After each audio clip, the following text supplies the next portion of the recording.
Hello. Hello. It is Tuesday. It's Kerbessa. It's gonna be a great day. I listened to the song today. I'm a mess. I'm a mess in distress, but we're still the best. Dressed fearless, say yes. You don't dress to impress. Yeah, I listened to that song today. Hello, Blue. Hello, DA. Hello. Welcome in. Hope you're all having a wonderful day. So yeah, today's gonna be a little bit strange in a way. I don't know, it's fine. And we're going back to Horrorland. It's like I just did this, but I did it for Halloween. This is a whole different thing. A whole different vibe, if you will. Yesterday for me was a ride. Yesterday was a wild ride for me.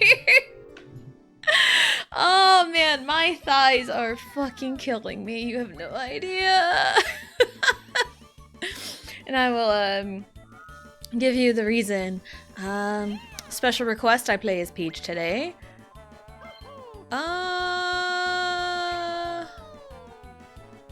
Yeah. We'll go this vibe. All the same, all on hard. And the footy turns, because of course, the bonus is on. Settings are okay. Picked up some DS games yesterday. Nice. The pasta, I'm trying. Like, my back doesn't hurt. It's more my thighs that hurt. Because,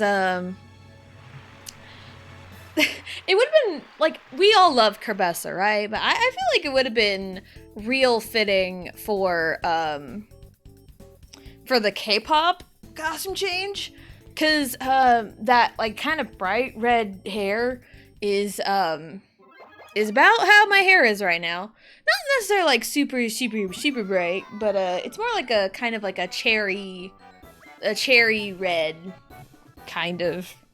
Cause I dyed my hair yesterday. And also thank you for the Posh check DA, thank you. Going last, baby. Love it. But yeah, I dyed my hair yesterday. It's like a cherry red. No, I'm not having an existential crisis, even though that's usually the indicator someone is having an existential crisis. But believe me, I'm not. I'm fine. I just wanted to dye my hair. Is it a crime? No, it's not. All right, then.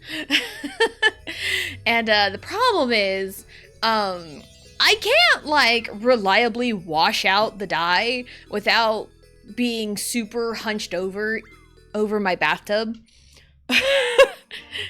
And, I really can't get comfortable at all rinsing out my hair after putting all the color on it and everything. So I'm, like, bent over, I'm shifting all kinds of crazy, and man, my thighs are very angry at me because of it. They are very angry. No, only Kerbessa.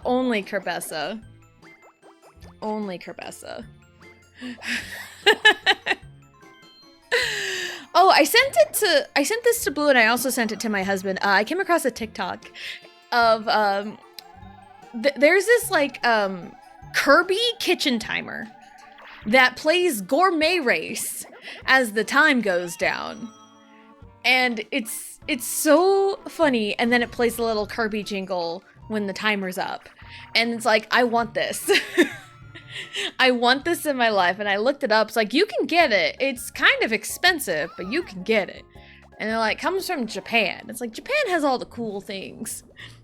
Japan really has all the cool stuff. Red is the color of my hair right now. Yellow is the color of Peach's hair. Excuse me? Excuse me, why did it touch a pixel of Luigi and it bounced on him? That's not fair. It touched a pixel of Luigi, and it counted as a bounce, because I was legit on that, like, bottom left corner of that hexagon. And it's like, no, sorry, you bounced on Luigi. And it's like a pixel. of Luigi's foot. Ugh. Dude, that wasn't fair at all. But yeah, I saw this like Kirby timer and it's like the greatest thing. And also like Gourmet Race is like one of the greatest Kirby themes. It's so good. My favorite rendition of Gourmet Race is the Brawl version of Gourmet Race where it goes like hard rock. So good. It like scratches all the right itches musically in my brain. So good. So good.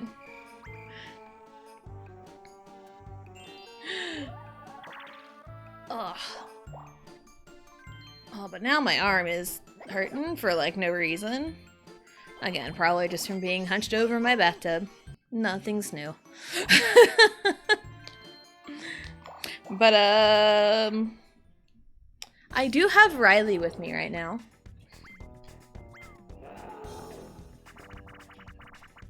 Which is not supposed to happen today. But Riley's school, specifically Riley's, is shut down for the day. And the reason it is shut down is one of the water mains broke. And they have to shut down the water to fix it. And shutting down the water in, you know, building wide at that school, it's not good, especially with a bunch of little kids. So it's like, yeah, no. I don't even know where the heck the star is. I wasn't paying attention. Now I can pay attention. It's over there. But it's nighttime, and I can land on Bowser, but it's no guarantee of anything. Fine, we'll go over here. What's up, Bowser? So, yeah. So yeah, Riley's school got shut down today, so she has no school. She has no school today. So, but Ellie does have school today, yes. So I am not really on a time crunch today, even though it's just a Mario Party day. Yeah, of course, like the one time I'm not on a time crunch. It's a Mario Party day, where they're fairly short anyway. Kerbosa violence? Is Kerbosa really that violent? I don't know.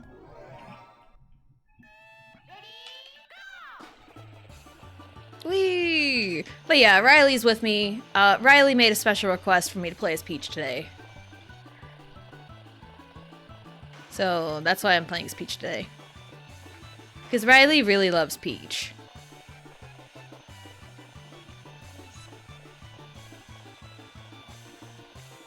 Whee!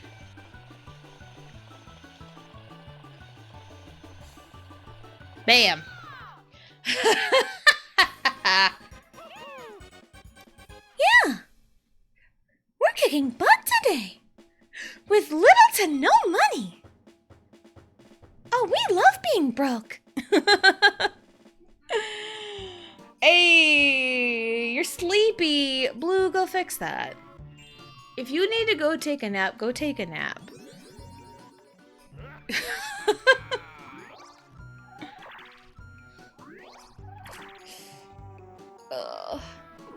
I love how, like, nobody has, like, any money right now. It's kind of humorous.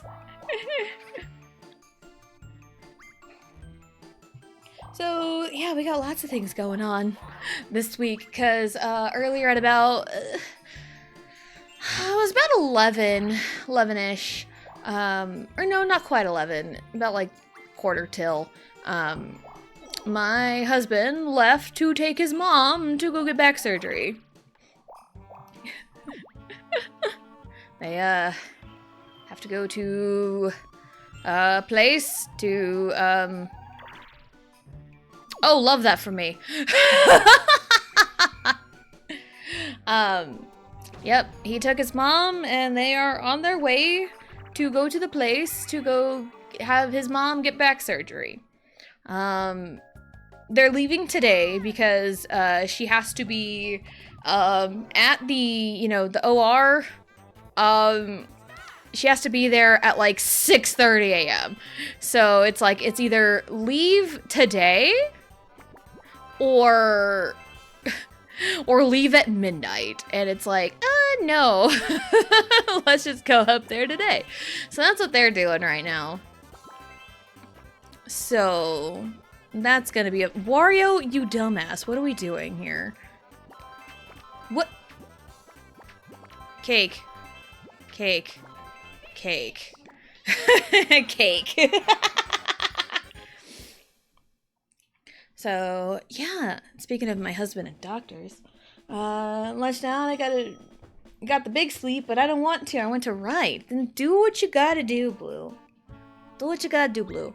So yeah, yesterday, and then and a little bit this morning, my husband is like 100% convinced.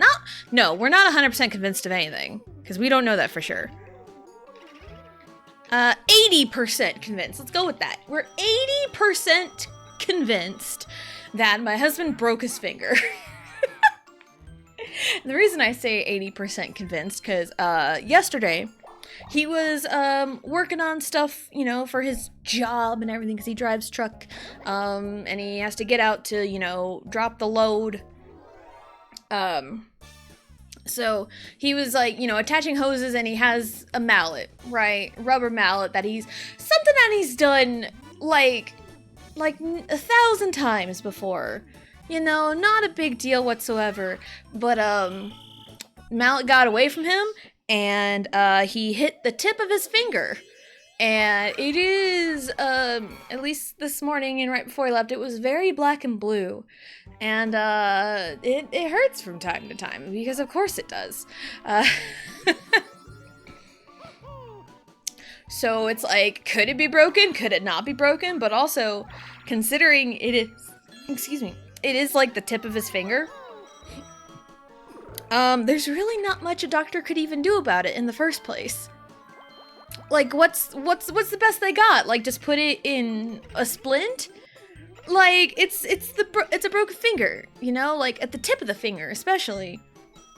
Because it's like, there's not much you can do other than, like, splint it. And it's like, what's the point that way, you know? So, that's what he's been dealing with. And then he has to take his mom to the doctor. So, he's having a great time. Why steal it from me when Wario has the same amount of money? Blue, what you got, Blue? Yep. Blue, blue. Blue, blue. I'm blue, da-bo-dee, da-bo-die, da-bo-dee, da-bo-die. Anyway. So, yeah, that's a fun order of events happening this week. Oh, man. This week's just been a little cray-cray. Mario has stolen all of the money. Like, all of the money. Every last bit of money.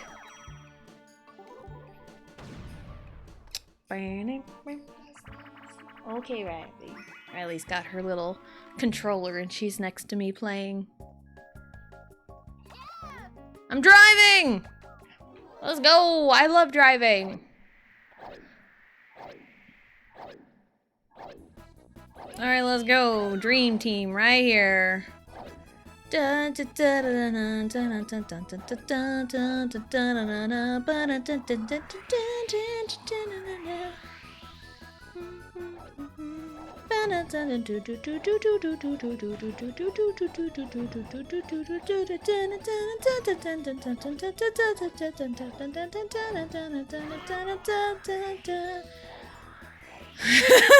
Need some breath control. Goodness. Alright, up we go. Up and around. Yeah! Look at that! Threading the needle! Beautiful, beautiful driving! All day or day. All day or day. Look at me weaving. We're gonna break the record? Can we break the record? Let's break the record! Nope, we did not break the record. Darn it! Mario didn't flap hard enough. I feel like content would be age restricted if you take one letter out of that sentence.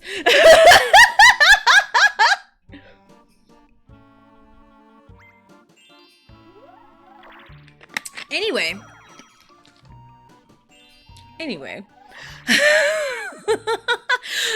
I guess we're just in perpetual nighttime. Everyone's landing on the happening spaces to make it nighttime, which is totally fine. I am a creature of the night.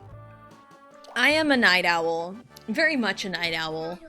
I am always super energetic at night. I'm energetic at night. Or, like, I am definitely most productive, like, afternoon to evening, for sure. Because, like, I have, shifted my, my productivity since having kids. Especially 2 kids that are early birds. So whereas I'd be like, oh, super productive evening into the night, I've shifted from afternoon to evening. Because most of my morning is spent getting kiddos ready for bed. Most of my morning is spent getting kiddos ready for the day and ready for school during the school year. So, yeah. That's why I stream when I do. Let's go. Yeah, that's why I stream when I do, is this is like the time that I have to do it. That doesn't really like interfere with like any other life happenings. I have money now. Are you proud of me? Are you proud of me? I'm proud of me. Oop. Now I can steal more money from Mario. Mario, because I can. Do you have this food? Ha ha ha ha ha, no. Haha, it is no, because I hardly have any food. Now, okay. My lunch is... What?! Rigged. Rigged. Bullshit. I call bullshit. Rigged. When I went grocery shopping on Saturday, I got to, like, the frozen food aisle, and I have been eating frozen pizzas for lunch for, like, the last several weeks, and it's been delicious, and I haven't been tired of it yet. Well, when I got there today, not today, when I got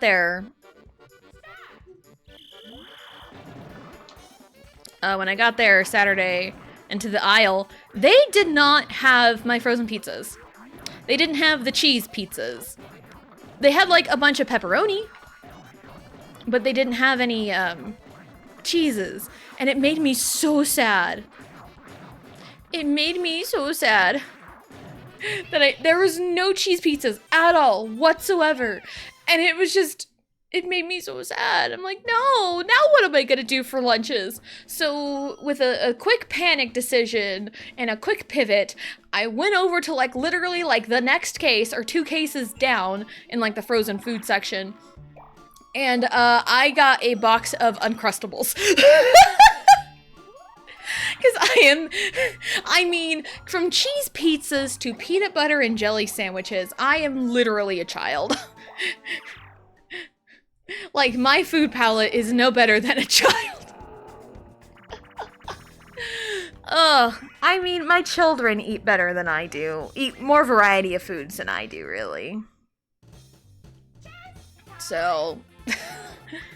So, yeah, my lunch for yesterday and today has been an Uncrustable with, like, a small bowl of chips. At least today. So, I really don't have any food. I really don't. Dun, dun, dun, dun. Playing as Peach, Riley. Why do you want my food? Then I'd be left with nothing. I still need to eat. Oh, thank you.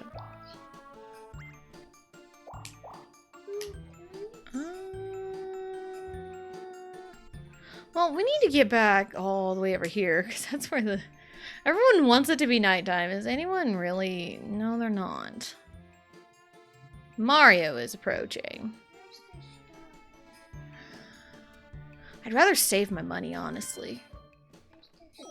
It's over on the left side. So alright, get your own food then! Get your own food! Why do you need to steal mine?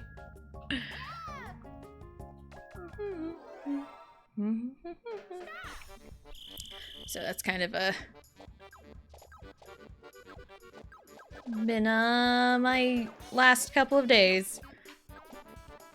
Cause yeah, yesterday I took Riley to school, then came back, did the dishes, and then immediately dyed my hair. Oh, it was fun. A fun time. Nice. 3 for 3! Well, let's go. So yeah, yesterday was real busy. Cause I got done with my hair at like 3 o'clock. So yeah. Fun times over here.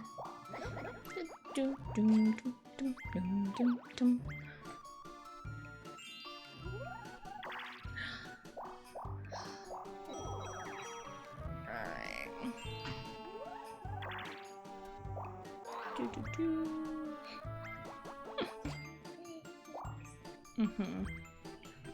So, yeah, how was everyone's weekend and Monday, Min? I mean, my weekend was okay.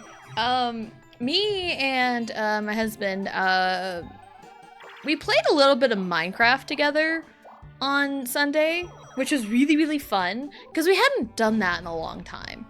So like, he's got his world where like we just kind of build our houses around, and I decided to like find a place, to find a place, and I built kind of like this little like shack place, and he was like, we're just in creative mode. We're not really doing any like survival stuff, but like we're just in creative mode because I like building things. He just likes goofing off. I say goofing off. He just likes to he just vibes. And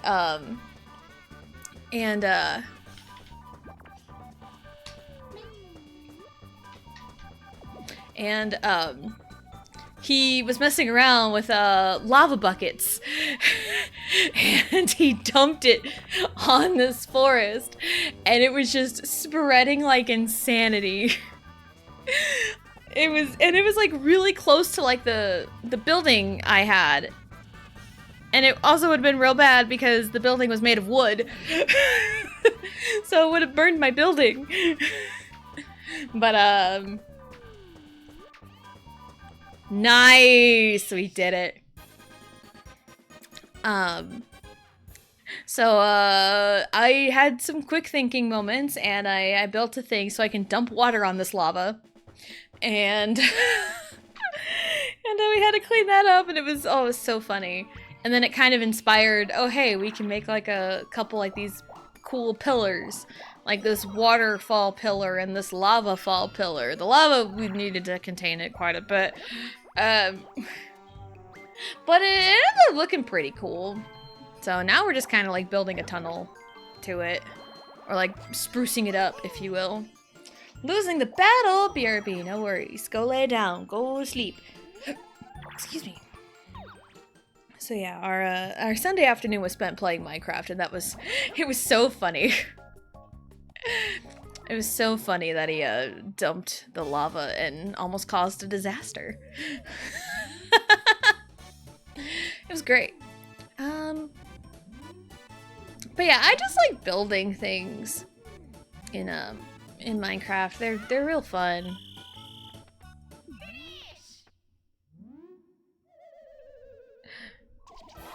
That's really all I ever do in Minecraft. I'm not like a, super survival person. I just like building stuff. So I'm always like in creative mode, just building things because I can. So if I were to go back to Minecraft, just do it by myself, I would 100% like start a new world. Even though like I built so much stuff in my like OG world. But a lot of the things... Well, brush it off. You're okay. But yeah, I have a lot of stuff in my OG world. But there's stuff that I built like thinking about friends that, for one, are divorced. And for two, that I don't even like talk to anymore.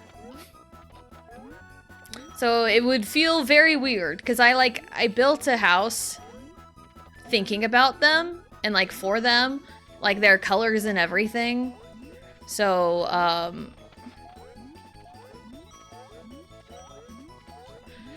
the hell is what? What the fuck? How did he get so far ahead? Like, look at that! He's so far ahead! What kind of fucking hacks is he using?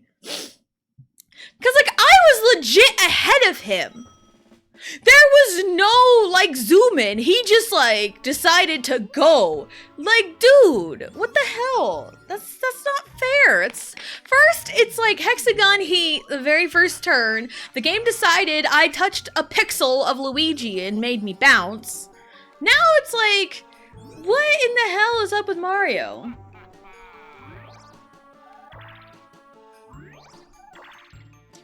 We're not gonna ban Mario because he's an interesting villain, and for two, if I ban too many people, we're not gonna have enough people to play Mario Party 2. If we ban enough people in Mario Party 2, we're not playing Mario Party 2 ever again.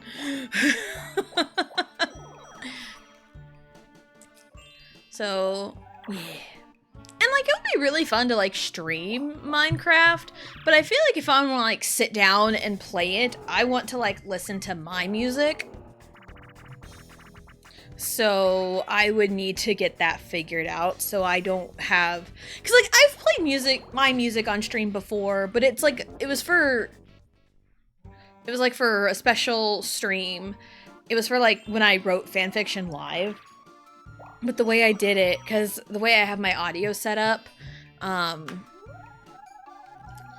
way I have it set up is, like, I just have desktop audio, and, like, now, but when I first set up OBS, I didn't know what I was doing. So that was, like, the best thing I could do. And later I've heard a lot of people say, like, yeah, don't do that. Like, don't do that. And it's like, well, shit. So, yeah, once I get stuff figured out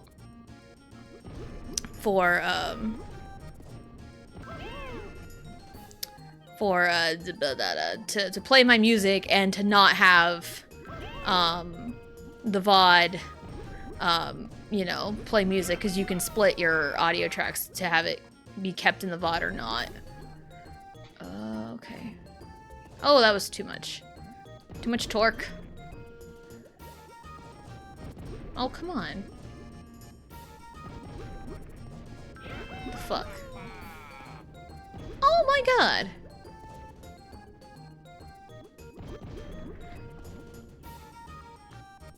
Mario, what are we doing? We're sandbagging now? We're sandbagging? Okay.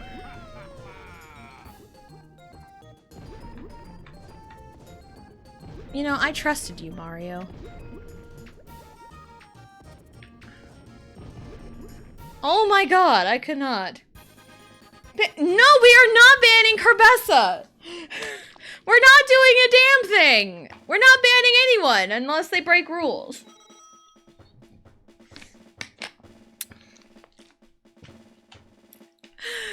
Oh my goodness.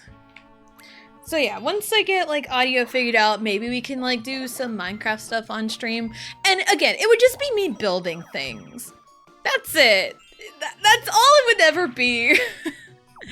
So if I ever played Minecraft on stream, I would just be building things. I wouldn't go on adventures. I don't want to do anything else. I don't want to be in survival. I just want to be in creative and build. Because that's how I have fun in Minecraft. And that's like the beauty of Minecraft, is it is like the sandbox game. You can literally do anything, and it is set up in a way where you can do anything. If you want to go on adventures and like mine things and find them, cool, do it. If you want to like build stuff, do it. If you want to like go on an adventure, fight the Ender Dragon, sure, go for it. Or if you just want to like sit in creative and like build things, do it. You know, that's the beauty of Minecraft. So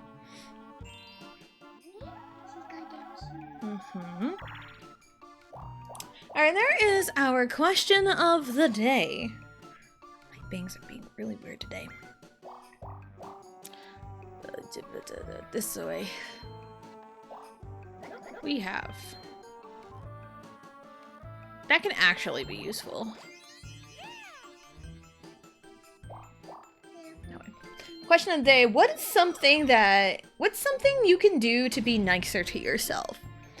Like, some like self-care things. Like, oh, if you want to, like, you know, dye your hair, get a haircut, change your appearance a little bit. Or like, hey, you got out and like you went on a walk or something, you know? Because it's like, I'm always like really mean to myself and I need to be nicer to myself. For sure.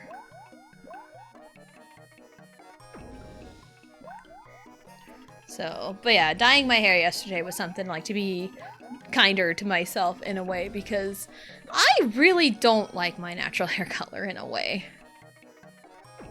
You know, like...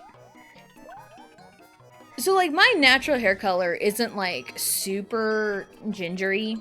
It really isn't. But there's enough red in it for my family to make fun of me for years. Because, you know, redheaded stepchild. Peach, Mario, Peach, Mario.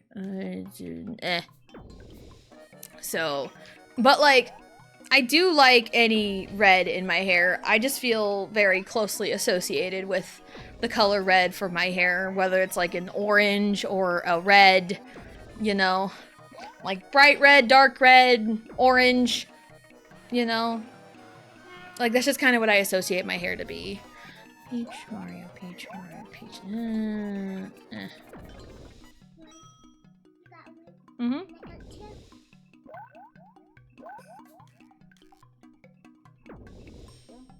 There we go. We did it. Yep, just counter pick them. I win. So, or even just like finding new clothes that fit you really well, you know, style yourself. I did. So, it's just like little things, you know, self-care. Self-care is so important. I'm a big advocate for, like, you know, be nicer to yourself, because I was never nice to myself growing up. Okay, can you sit down, please? Sit down, please.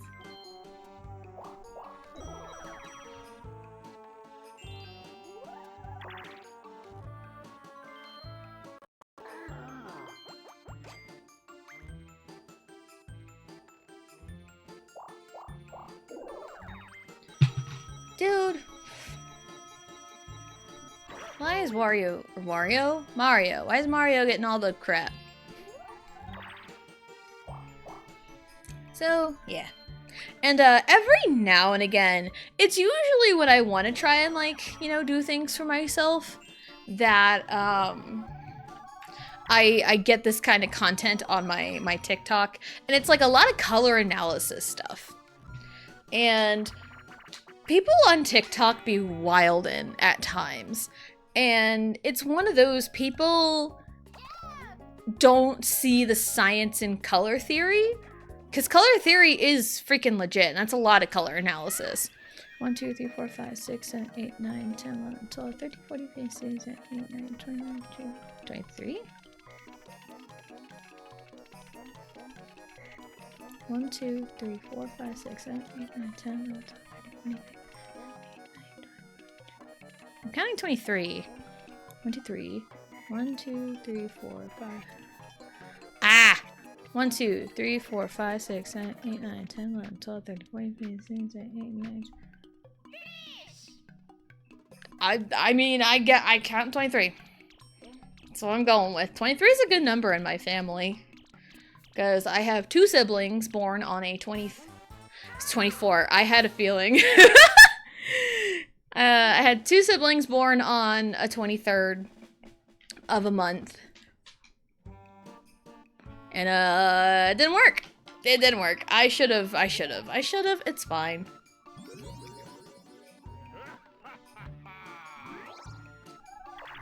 It's fine. But yeah, I've been seeing a lot of, like, color analysis stuff here on my TikTok. And, like, as an artist, color theory is so freaking real. Because, like, you can make lots of different colors, like, look like other colors because of what is around it. And with people getting their color analysis done, I think people don't really like see what the color is actually doing. Also, like, look at their hands compared to mine, and I am mashing literally as fast as possible. As fast as humanly possible.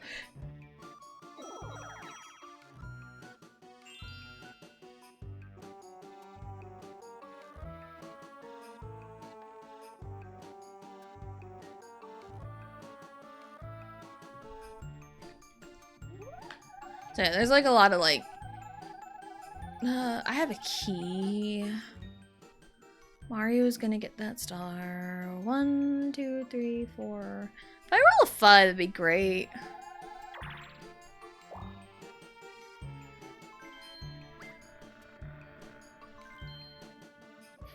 Ask and you shall receive, because this boo down here shows up in the daytime. So, and it's like, again, people have like different skin tones. People have, you know, and color analysis goes into the undertone. And undertone, I feel like a lot of people have trouble finding the undertones.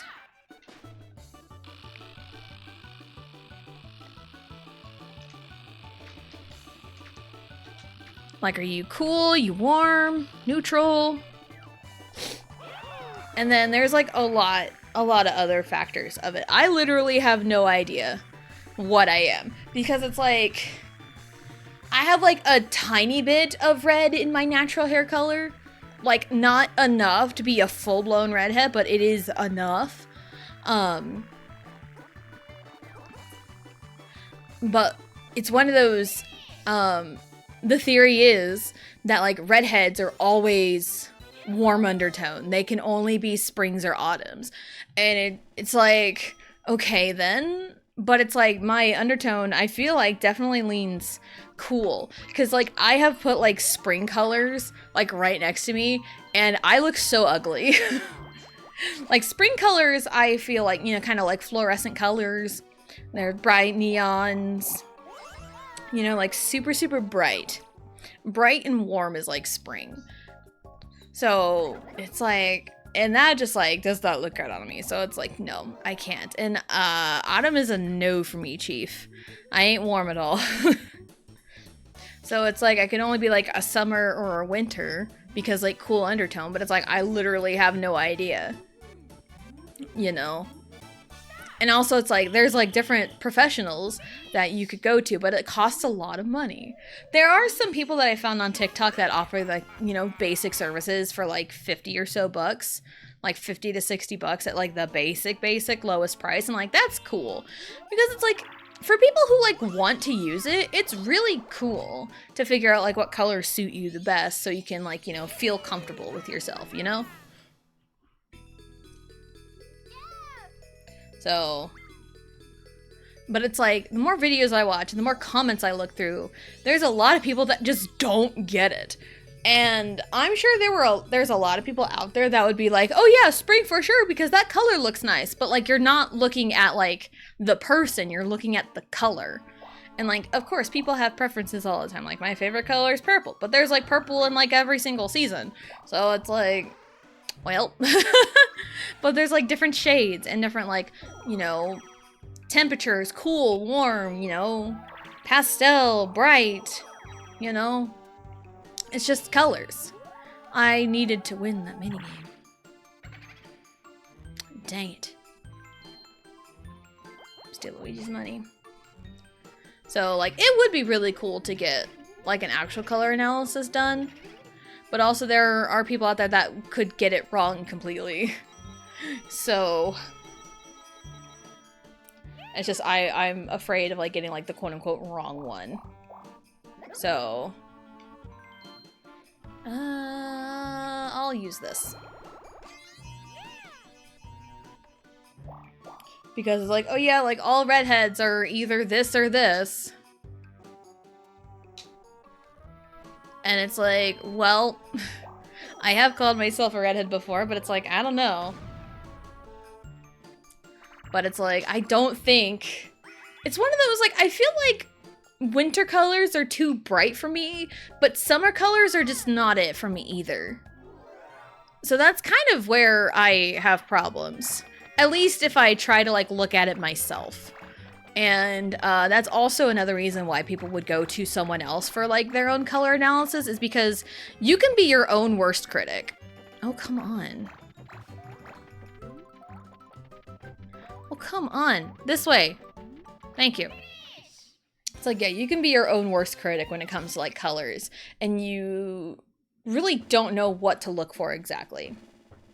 So that's why people go to the professionals to have other eyes on it. You know, that's why, like, you know, authors send their work to an editor. You know, because, like, you're biased towards your own work. In a way. And if you look at your own, like, you know, colors compared to your face, you can be biased, like, oh, I love that. But even though it could be, like, completely, like, clash with the rest of your colors. You know?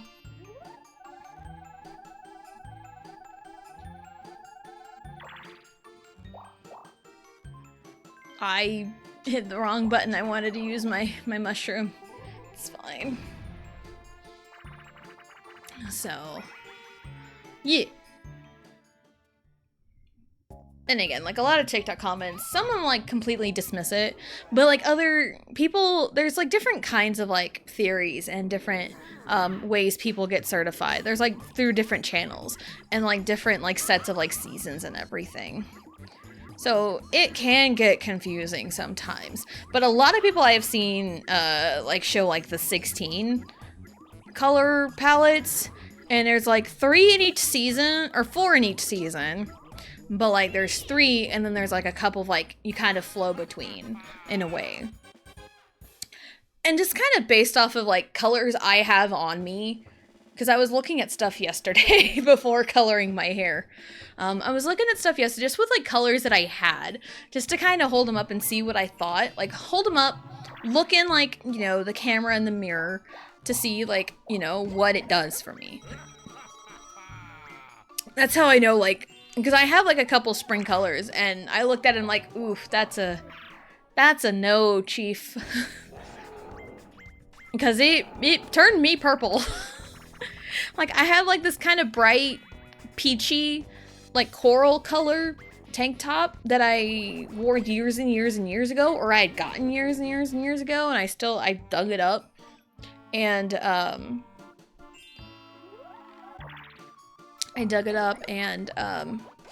like kind of put it next to me, and it legit turned my face purple. And it's like natural lighting by the window, just normal daylight, no artificial lights. It turned me purple. Like the camera picked up on like that color alone and it turned me purple. So I'm like, yeah, no, that's not gonna work. Spring is a no. So, yeah, for sure. And it's like, I have like maybe a fall color. I think the only like real like quote unquote fall color I have is like this Green Bay Packer shirt that I got my dad years ago for Father's Day. And then it came into my possession after he died. And I wear it sometimes. So I think that's really the only like fall color I have. And it looked okay. It looked okay, but not really enough.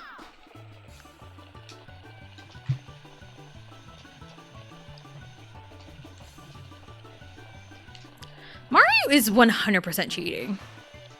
God.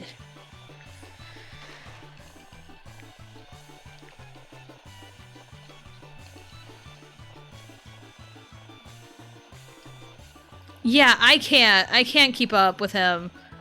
Because my hand is hurting so bad. My hand was hurting real bad. And like something about Mario's button mashing today is just so cracked. So yeah, I found like some other colors. I have like some summery colors. I have some winter colors. Like I have this like purple. It's like a cool tone purple, but it's like still purple. It doesn't have enough blue in it to make it, to pull it like indigo. Cause like that's like probably my least favorite shade of purple. I'ma be real, is like the purple that is like way too blue. That's like, it's like blue with a hint of red. the indigo, I don't like that shade. Because, like, when I think of purple, I think of purple, not blue with a tinge of purple, you know? So, but, like, this was a decent purple, but it was a nice cool tone purple, like a winter purple, I think. Like, I don't know exactly where in the color palette it is, but I had, like, this purple, and I kind of put it next to me, and it looked okay. I didn't look washed out or sickly. So, 1, 2, 3, 4, 5, 6, 7, 8, 9, 10, 11, 12, 13... 14, 15, 16, 17, 18, 19, 20, 21, 22, 23, 24. If I roll high enough, I could.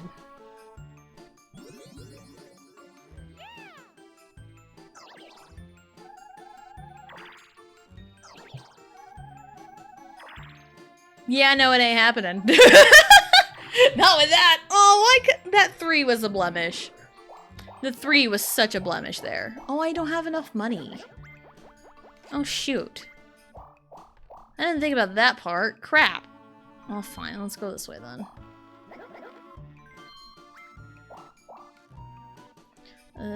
1, 2, 3, 4, 5, 5. 1, 2, 3, 4, 5 happening. Sure, happening. Why not? So yeah, I was like finding different kinds of colors. I had like this like real, I think a spring red. Yeah, there's reds in spring. This kind of springy, warm, orangey red. It looked orangey red. It's like an old Chiefs shirt. So like Kansas City Chiefs red is a no for me. And I couldn't be more thankful in my life for that one. But like Mario's red, right? Like the flag that we're holding, the characters are holding, the flags we're holding, like that kind of red is a no. It's a no. It pulls too warm. But like the red on Mario's balloon, that's a good red. The kind of cooler red with like a twinge of blue. Oh, fucking hell. I was talking about red. But like I did find like a shirt that is like that kind of darker red, a little bit cooler red, if you will. And that one matched me better. Even though, like, I am not, like, a red person, but, like, the color was okay. And that's definitely more like a winter red. A winter red kind of pulls a little cooler. So, but it's like, I don't know. And, like, summer, again, the only, like, real summer colors I had were all, like, kind of muted blues. So it's like, I don't have enough summer colors to try and, you know, get a comparison. So it's like, I don't know. But it's like, well, it's either summer or winter, but I have no idea. Without going to a professional or getting someone else's eyes checked.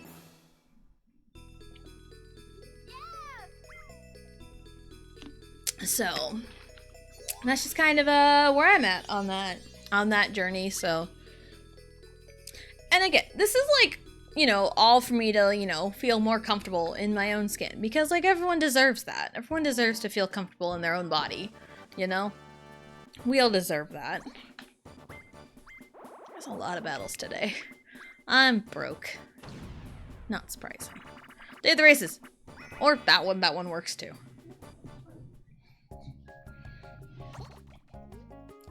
So, yeah. And again, I'm such a big advocate for this because, like, I didn't really have a lot of that growing up. I didn't really have, like, any, like, good, like, role models to show me what it is like to, you know, like, actually love yourself, you know? So I didn't have that as a kid. So I try to do that for me and for my kids, you know, or just other people around me to set a good example. Because we all deserve that. We all deserve to be nice to ourselves.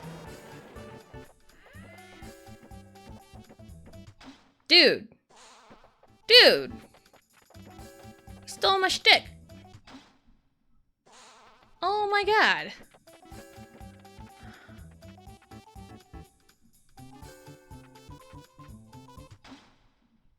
Oh, I was like, there's no way it'd be pinged twice in a row, right? Stop stealing my shtick, Wario! Oh my god. There's no way to be yellow twice in a row, right? It was. It was yellow twice in a row. Oh no, I wanted the money! Man, I should have like really reverse psychologied it. I should have done that. Oh well, that's fine.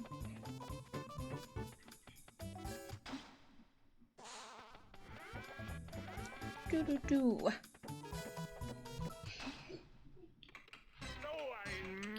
Though you missed indeed. What is this board even? Today has just been weird. I guess. It's just been weird.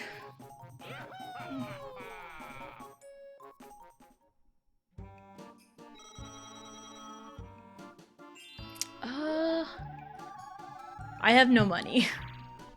I have 0 money. Love that for me. Love that for me. I mean, if I win the minigame, I can... No, I can't, because next turn will be daytime. I am so screwed. I'm so screwed. I think another good way to, like, help find your color palette is, like, nail polish. That's another good way to do that. Because I've been wanting to paint my nails again. Because I got that... The rash on my hand under control now. Because, the cream I was using for my hand, it wasn't medicated. It was just a counter thing, and it was like steroid-free stuff. And I thought like, oh, that'll be fine. No, it really wasn't doing anything to help. So last week sometime I found a medicated like cortisone cream for my hand. Ow! And that seemed to help a whole bunch.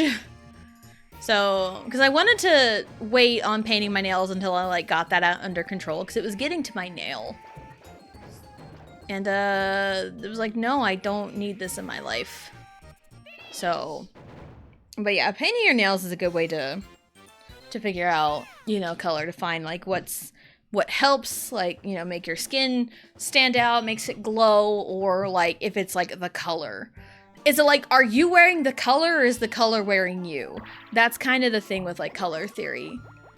Because like if I wear like a bright orange neon shirt, which I have worn that for dance team in college, a bright neon orange shirt, then that would be the color wearing me. And that's like my least favorite color out of everything, is like bright neon orange. That is my least favorite. Like traffic cone orange? No, I can't. And also, I am well aware my purse is like a neon safety yellow, because that's the color of a softball. That turns me purple real bad if I hold it like right next to my face. But also it's like, it's a purse. It's a purse and I like it. I want compliments on it because I love it a lot, and it was a birthday gift from someone that means the world to me. So there we go. So, but like in terms of like outfit and 1, 2, 3, 1, 2, 3. Okay, yeah, in terms of like outfit and style and colors, I want to try and find like more colors, because like and like also like just the older I get and the more like my body changes, you know, I want to wear like more clothes that make me feel, you know, make me feel good, you know, more confident in myself. So, because I have like a lot of black shirts, I have a lot of meh colors that I just don't particularly like and just don't really fit me so well. So I'm trying my best to maybe expand it little by little and do like little things, you know. So, but I did get, last week, I had mentioned it, that my husband got me a new Charger shirt. It came in the mail last Wednesday, I think. And it's really good, and it's a good color too. The navy, real good. I love that navy. Cause like I And that's another thing that kind of maybe pulls me away from like the winter palette is like black, even though I am wearing a black tank top right now.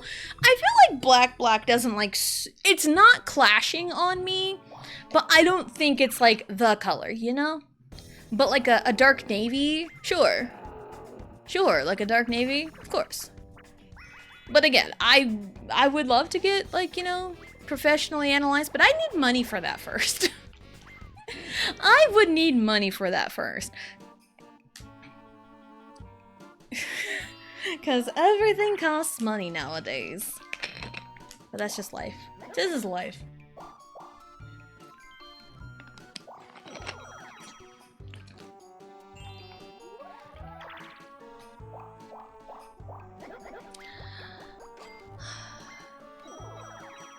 And also speaking of the Chargers, man, Sunday was pitiful.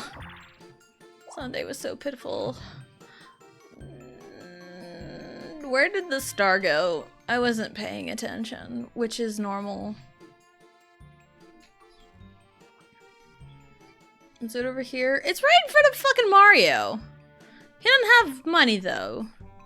So, yeah, you could be broke, Mario. Speaking of being broke, I am broke.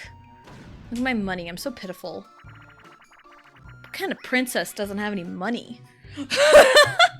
Like, for real, what kind of princess doesn't have any money? Speaking of like money and princesses and stuff, in the K-pop world, award season is upon us. Award season is upon us. Oh no. I tried jumping out of the way. Yeah, award season is upon us. And there's this new group that debuted earlier this year. Very controversial for a handful of reasons. They are called All Day Project. I think they're in the Black Label, which is a subsidiary of YG. The Black Label is where Jung So-mi is signed. That kind of, and I think they debuted Meow. I think that's who they have. I don't know. I think I'm just, again, going off the cuff here. I might be wrong. I might be right. I don't know that. But All Day Project. They are, I think they're 5 members. 6 members? 5 members? I don't know. They're co-ed. They are co-ed. I think 3 girls, 2 guys. Yeah, I think there's 5. 3 girls, 2 guys. They're a co-ed group. And, one of the members, one of the guys, there's a lot of controversial things with that bro that I've just kind of seen float around, and the vibe of him gives me the ick. So, there you go. Not too many, like, people give me the ick just off of vibes. Just off of vibes alone. So, there's not too many people that do that for me. Anyway, but one of the girls... Ooh, it's very controversial with what's going on. So again, award season is upon us. Well, the first red flag was Mama, right? Mnet Asian Music Awards. They changed their criteria for Rookie of the Year. Because used to, there was a, female Rookie of the Year and male Rookie of the Year. For a boy group, girl group, female soloist, male soloist. I'm not doing this again. But they changed the criteria.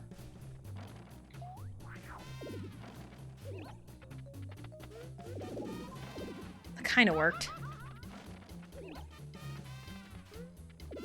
Oh, come on. Pink!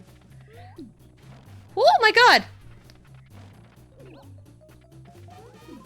Yeah, they changed the criteria for Rookie of the Year from 2 separate male and female categories to 1 big category to compensate for the co-ed group. And the thing is, there have been co-ed groups in the past. They never did that. Card debuted in 2016. They've been around for 9 years. Never did it for them. Never did it for them. There was not a separate category there was not like a combined category for Rookie of the Year to include co-ed groups. No, they do it this year, specifically for All Day Project. Red flag number 1. Red flag number 2. So a day song is like the big award, a super duper important award, meaning you made it. Most groups don't get one till like a few years into their life. BTS never got one until like they were 5 years in. Some groups wait like 10 years. Some people go a long time without even getting one. And here comes All Day Project, winning a day song. After debuting for 5 months, they debuted 5 months ago. They only have 2 songs. Or like made 2 comebacks or something. You know? Like, point is, they haven't been around very long. 5 months. I don't even know their music.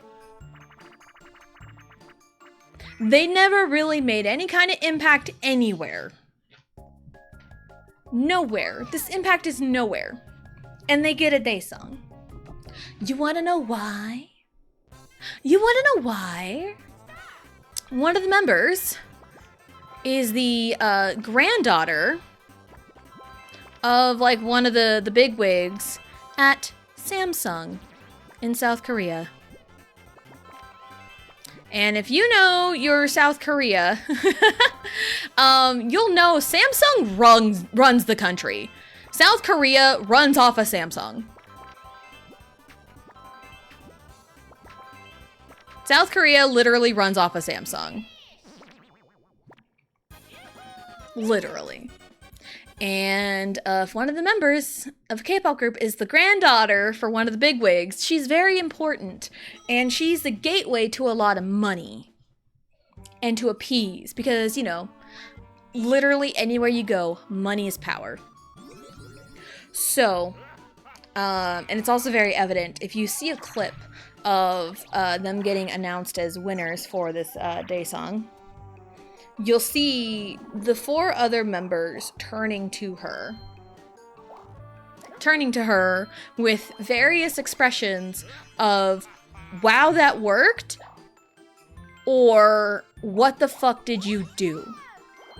You know, so it's really hard to get like an exact read on like the other members. But, yeah. And like, the girl, totally nonchalant, like she knew it was gonna happen. And again, whether she made the phone call or not, it's still a problem because the people behind these award shows see her, know who she is, know who her grandfather is, and try to give her awards to appease her grandpa and those higher ups, you know, to get an in with the money or to not piss them off. So it's like nepotism at its finest. Like textbook nepotism is what that is. Textbook nepotism. And there's nothing I hate more than straight up nepotism. Nothing I hate more. And it's really funny because nepotism in wrestling works the opposite.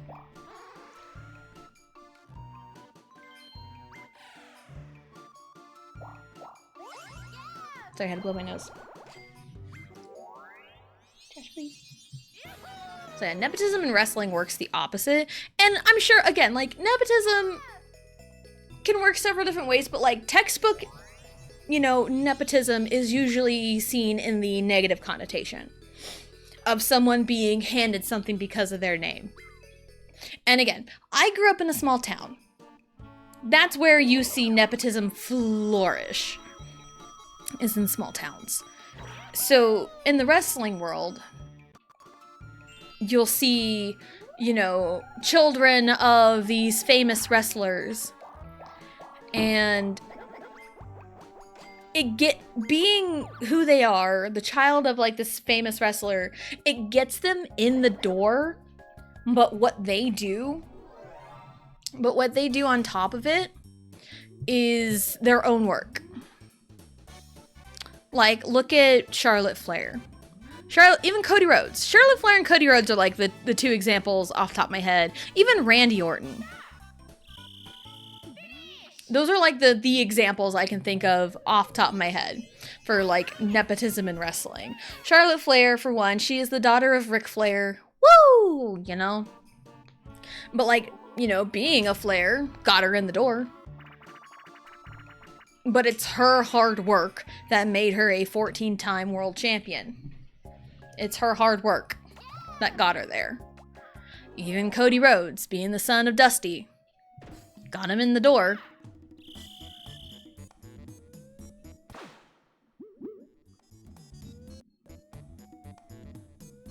Oh my god. Haha. Yeah, being the son of Dusty Rhodes got him in the door, but again, his hard work, and he even like left. Oh my god, I let go! I hate everything about this game. So yeah, he got him in the door. But again, his hard work got him to where he is today. So it works like the opposite of wrestling. It like, you know, yeah, you can be who you are, but like if you're not talented enough, you know. And also it's like wrestling is such a physically demanding sport. If you cannot live up to expectations, you're gonna get cut. Because you not living up to expectations is dangerous in wrestling.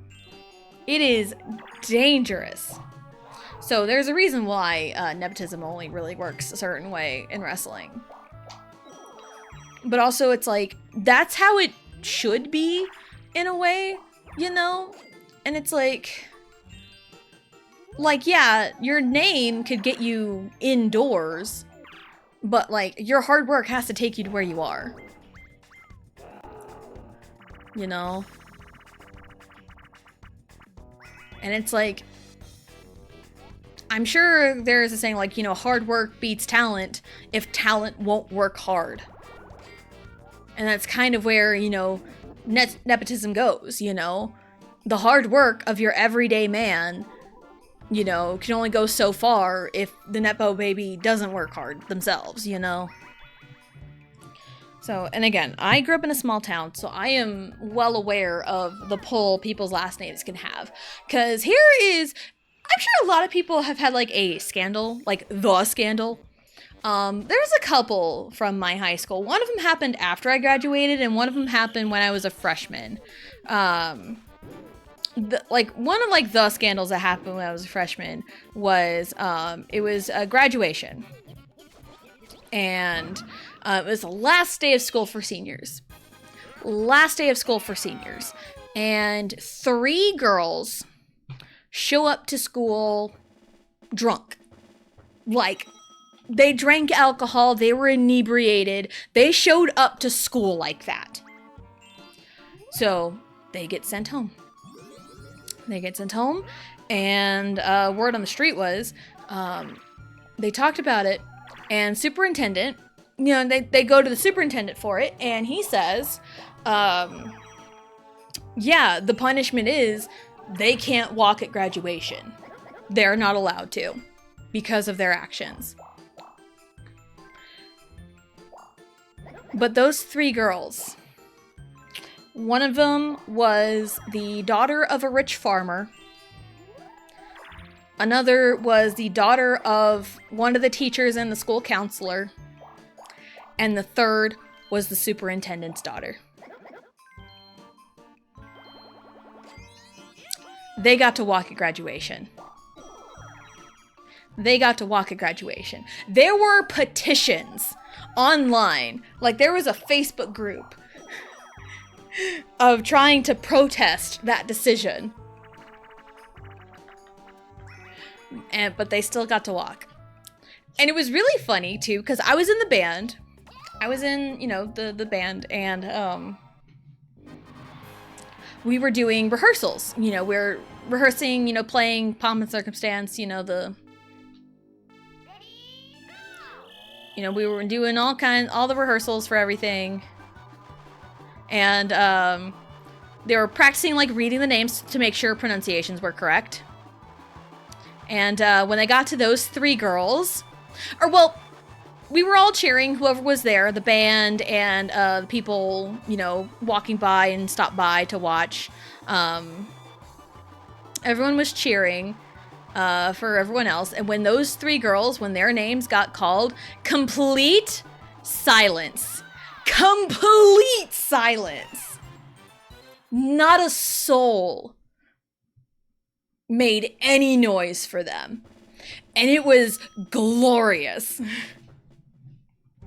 Because it's one of those, these 3 girls, like, thrived off of popularity. At least, you know, in high school. They're the ones that, like, peaked in high school. Well, I really only know of where one of them went after this. And the other one, with one of them, her sister was my friend, and she was in my grade. So I felt kind of bad on that one. I think she's doing better. I think she's doing the best, because out of the 3 of them, there's one I have known more against my will. One of them is the sister of one of my friends in high school, which I still kind of see here and there on Facebook because I have my friend on Facebook. And then the third one, I have no clue what she's doing. I have literally no idea, and I don't care to. What do I have? I have a Boo Bell. I have 50 coins.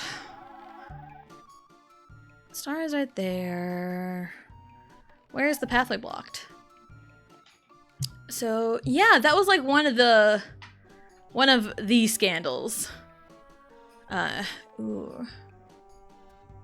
Ugh.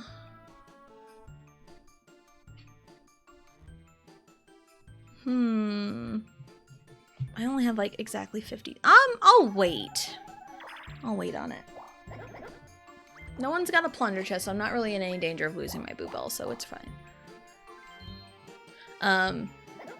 So yeah, that was like one of like the scandals in at my high school. Was 3 girls showed up to school drunk, and they never got any punishment for it. Never got any punishment for it, and it still makes me so mad to this day, because if those 3 girls weren't who they were, they would have gotten punished 100% hardcore.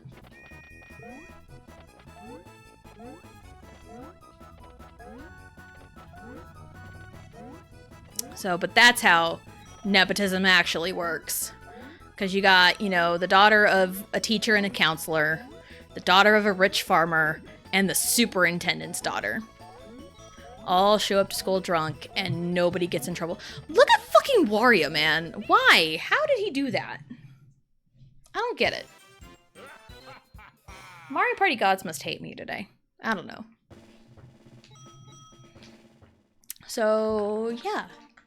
Nepotism.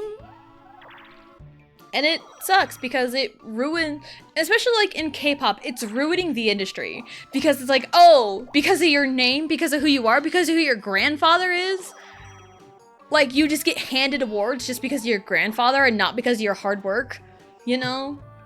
So it's one of those, I really hope fans see it for what it is, but also a lot of K-pop fans nowadays are really young and honest to God don't even understand. Okay, that worked. Riley, stop. So it's like they're really young and they really don't understand. It's the same with like New Jeans fans. A lot of them are very young and don't know how the real world works. Because the last news I have heard on New Jeans,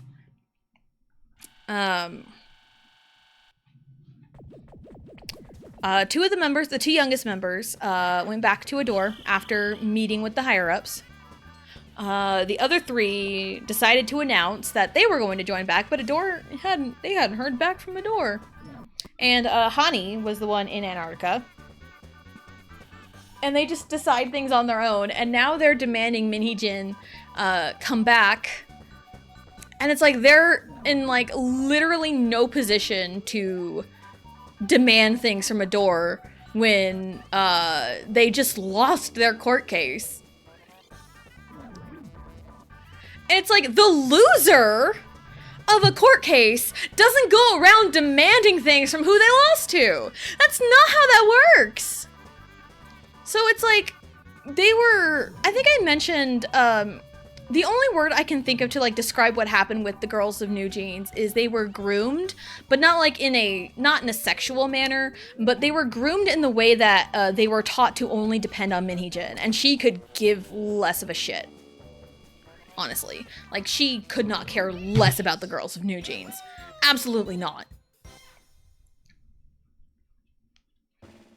So yeah, they were taught to depend solely on Minhee-jin, and she is a bitch. She's a bitch. The bitchiest bitch ever bitched. So yeah, because with her and, you know, all the grooming and their instant success, thanks Hybe and their money. Again, if you have money, you can do anything. That is how the real world works. That is exactly how the real world works. And it drives me insane a lot of the time. Because a lot of young people don't get it. At least young people who are in a really good financial position. They don't get it. And that's a lot of New Jeans fans. They just don't get it. And it's like, it's one of those, it's okay to be in a different financial position. Like, even compared, like, me and my husband, we both grew up completely different in, like, different financial situations. And that's okay, you know? But it's like, you know, like, I never grew up, like, rich. But, like, I mean, we struggled financially a lot of times.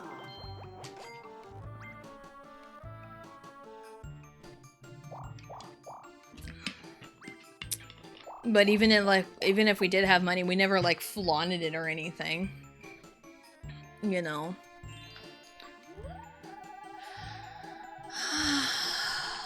Might as well go for it.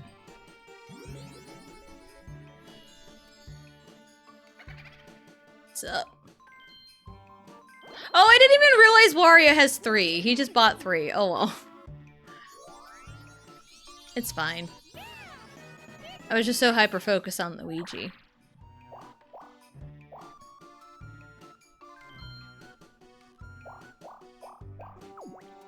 Anyway, anywho. Or maybe that was the play, because I just turned it back to daytime and Luigi can... No, it's not. It's not. No, never mind. Okay, my brain got scrambled. It's fine.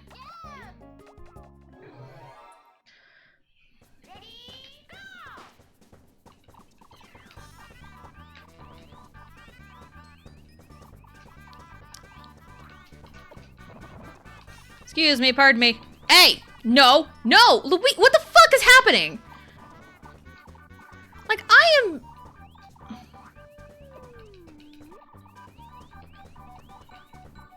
What in the hell even happened here?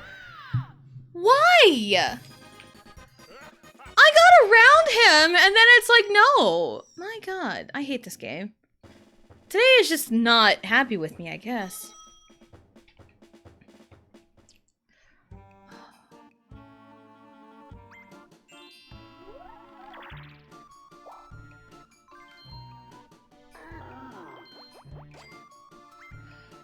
Anyway, what was I talking about? Yeah, like Nepo babies and stuff.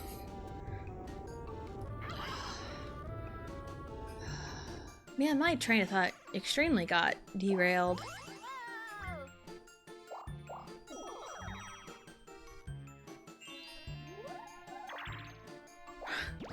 It extremely got derailed, and I literally don't remember the last thing I talked about. I don't.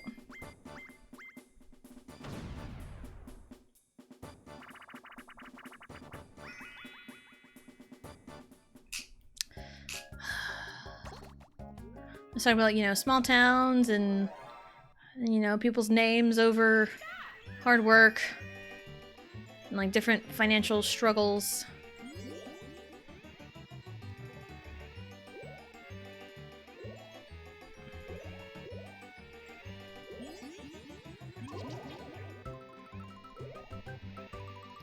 go. Come on. Jesus, Mario.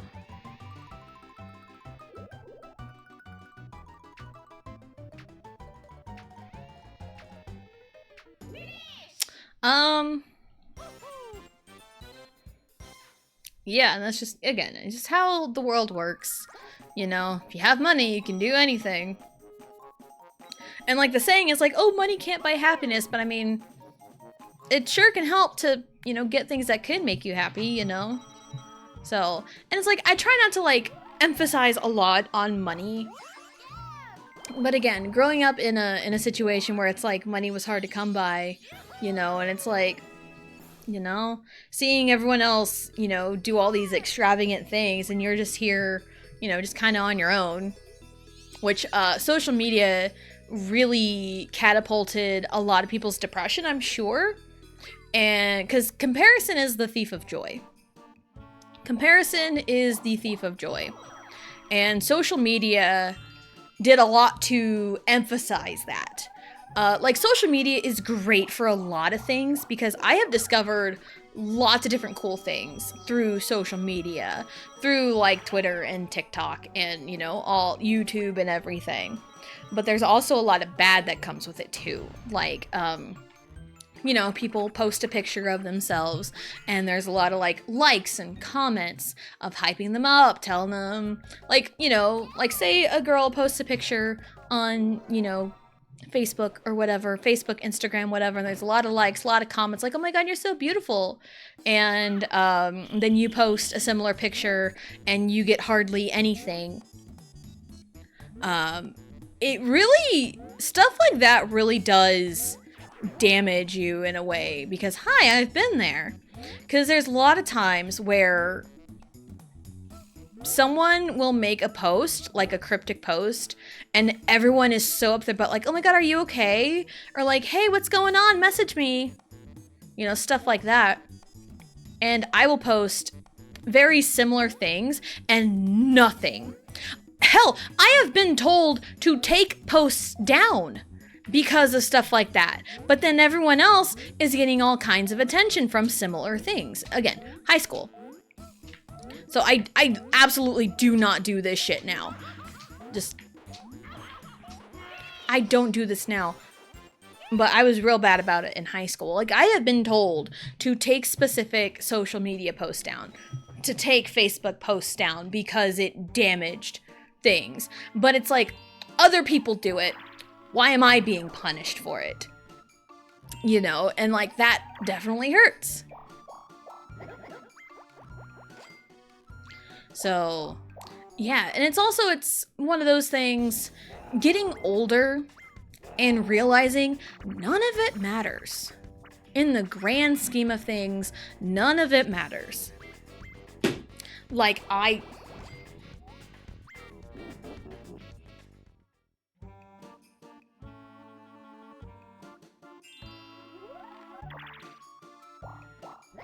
yeah, it's like none of it matters. So I don't even post on Facebook anymore. And it's like, I tried changing my profile picture to like, you know, my current one that I use. Cause that's like really the only time I ever do anything on Facebook, like for my own page, is when I change my, you know, Facebook profile picture. And, I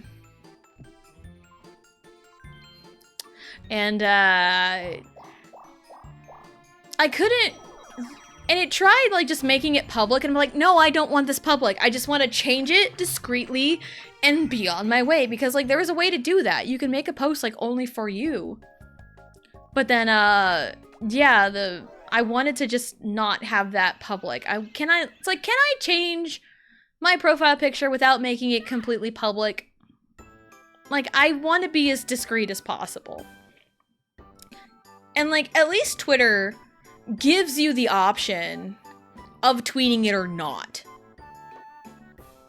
And it's like the last time I changed my profile picture on Facebook, I had to like try and figure out how to private it. And it's like I couldn't private until after I had posted it. Whereas like the previous time I had done it, I was able to make it private when I posted it instead of waiting until after. Because I don't want notifications of people liking my shit. I don't want people to know what I'm up to.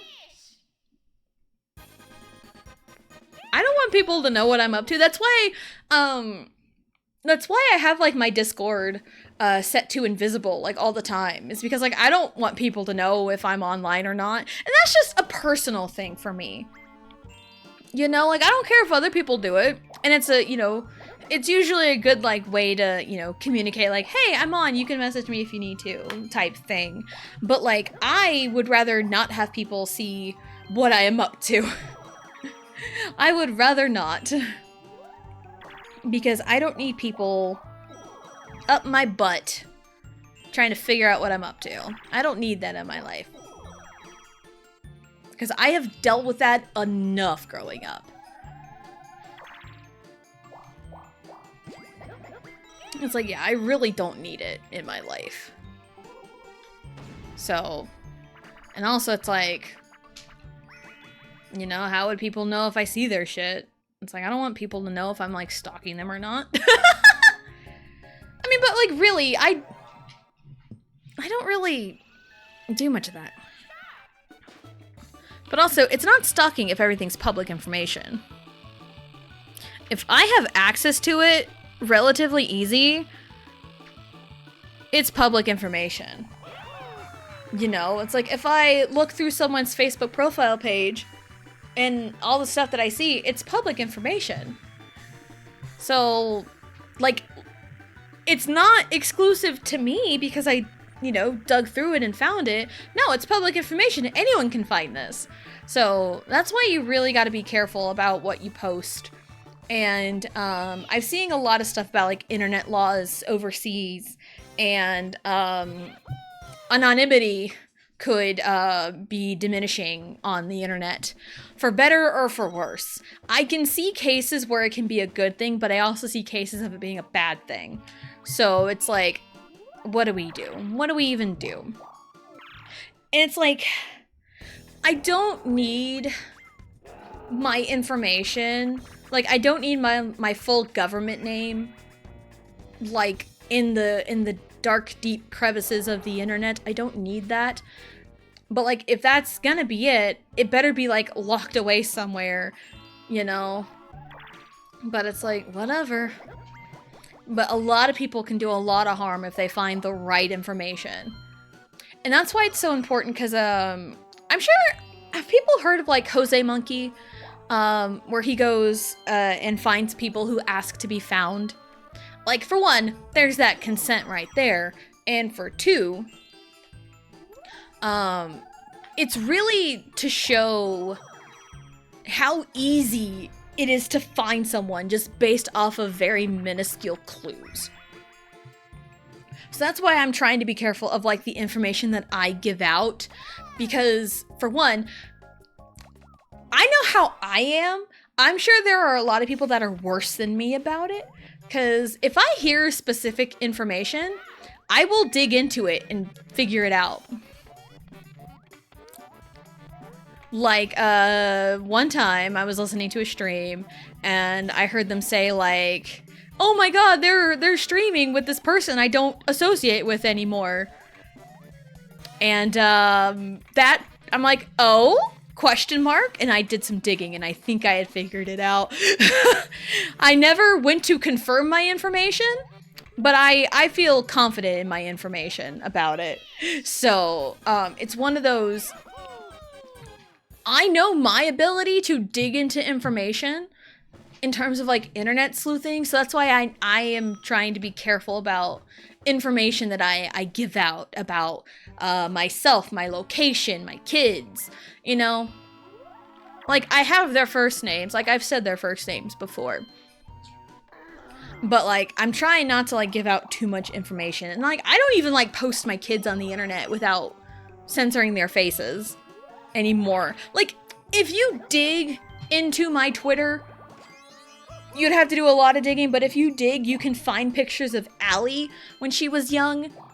I think the latest picture I have of Allie on my Twitter was probably when she was in preschool for Halloween in her Detective Pikachu costume. I think that is the latest picture I have of her, and she's 10 now. So it's like, I don't post anything. At least of my kids anymore. So, hello, Antonio. Hello, hello. Welcome in. Hope you're having a good day. I woke upon the presence of a bird. A bird? Lurk hardware store. Hello, Johnny. Hello, hello. Welcome in. Hope you're having a good day. Hope you have fun at the hardware store. But yeah, I try to be careful about information that I give out. Because if I say too much, you know, the wrong person could have that information and dig into it, and lots of bad things could happen. And I don't want bad things that can happen.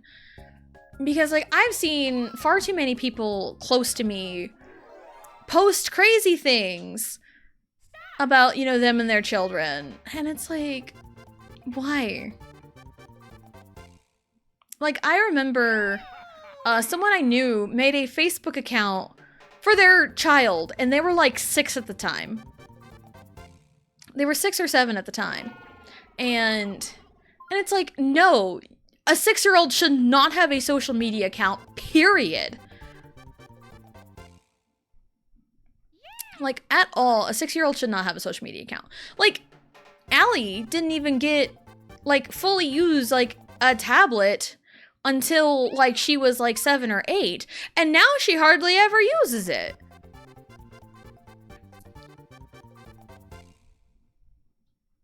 I have looked left every single time. That's so funny. I think I looked down the first time and then left every other time.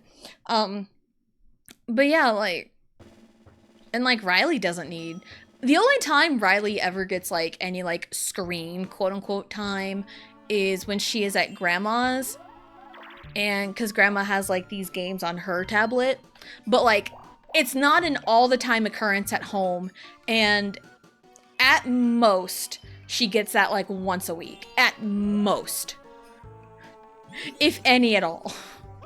So, because we don't stop by all the time, I don't let her do that all the time, and like she always makes sure to ask us for permission first before she does anything, you know.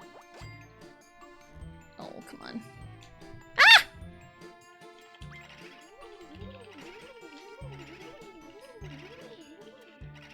I slipped off of the A button. That's wonderful. Dum, dum, dum, dum.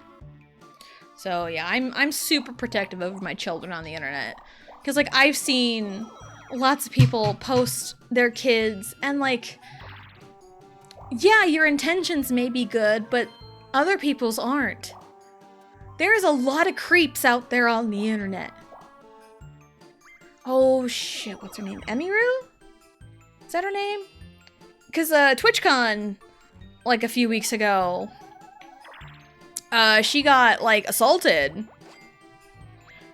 And it's like, again, if bro had a knife and wanted to just stab her, he could have. You know? And again, another example, I'm sure people have heard of Christina Grimmie. Yeah, a fan did it. There's crazy people out there. Crazy people out there. And I don't trust anything. I don't trust anything. Like, there are certain things that I do trust, because again, I follow my gut, but like, my creepo meter works really well. It works really well. Again, if you don't have the ick when I first meet you, like if you don't give me the ick when I first meet you, then you're good. Then you're good. Oh, come on.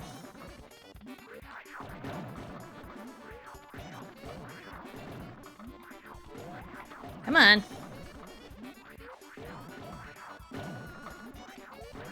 There we go.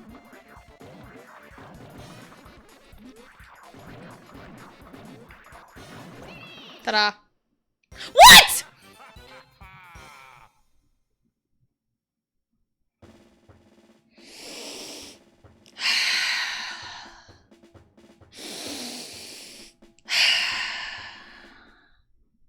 I mean, I'm about to take a break in a little bit anyway. I need a snack desperately. Should I play Digimon or the Hot Chinese People game? Do I have this little bluey tag. That my tag? Yeah, it came off of your backpack, Riley. Yeah. But we haven't found a way to reattach it. Okay, so if this little bluey thing, if I toss it up in the air, if it lands face up so I can see Bluey, that's Digimon. If it lands on the back where I see like the copyright crap, it's Chinese people. Okay? Landed face up. So that's Digimon. If you disagree with that, well, you made your decision. What's happening? Ooh. Oh, shit. I can't do that. 1, 2, 3, 4, 5, 6, 7, 8, 9, 10. I have to go that way. Sad. Probably after this minigame, I'm going to take a break. Because, I think a lot of it is the Uncrustable and the potato chips weren't enough food for me. I think that's my big issue here.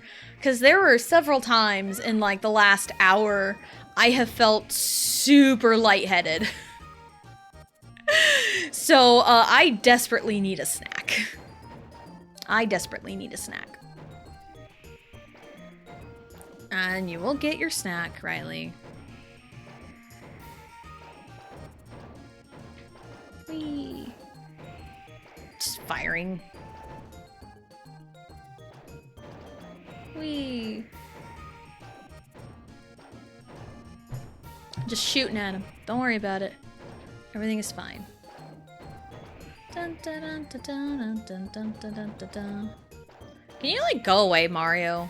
Please. Like go away forever. That would be wonderful. You can just go away forever. Shoot him, shoot him, shoot him. He's nowhere near the end. This is great. This is great. We've done it. We've slowed him down. We did it. That cannonball, that last one whizzed right by his head. But also with the break, that means we are going to say goodbye to Kerbessa for now. Because my costume changes on the scene switch, so okay. Let me... Okay. Oh, and turn 35. That works out pretty good. So we're going to take our break, because I desperately need one. I also need to get more green tea, because I started off with a full bottle. I also might be getting sick. Started with my husband, then it kind of went to Riley, now it's into me and Allie, and I think I'm starting to get sick, so I'm drinking a lot more. So we're gonna take our break. We're going to get up, stretch, go to the bathroom, grab a snack, do whatever it is you need to do, and we'll be right back.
Alrighty, we are back.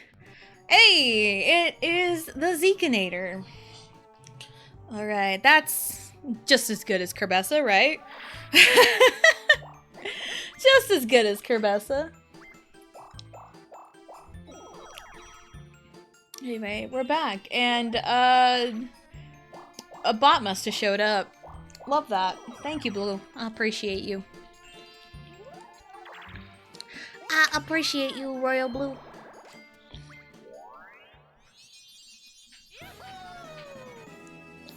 So, the Game Awards yesterday posted the nominees for all their award categories. And I believe out of all the awards, Claire Obscure has the most nominations for any award, I think. I don't remember exactly how many, but they have the most nominations. And I think that's really cool. I think it's really cool. So, because it's, you know, indie game, essentially. It took off really well, and it's a lot of people love RPGs. I've seen a good chunk of the game on Blue's stream. What do I have? I have a golden mushroom. Where did the star go? I wasn't even paying attention, which is, again, normal. Literally the last place. I can't even do that. That sucks. No, I can. 12? Okay, awesome. Because it was some double-digit number. My first thought was 13. But, I was wrong. So, yeah, I've heard it is a mix of, Persona, Final Fantasy, and Xenoblade, which are 3 well-beloved RPG series. And the bits and pieces I have seen of Blue playing the game. Guys, what are you doing? Oh my god, you guys are idiots. It definitely lives up to that. Definitely lives up to it.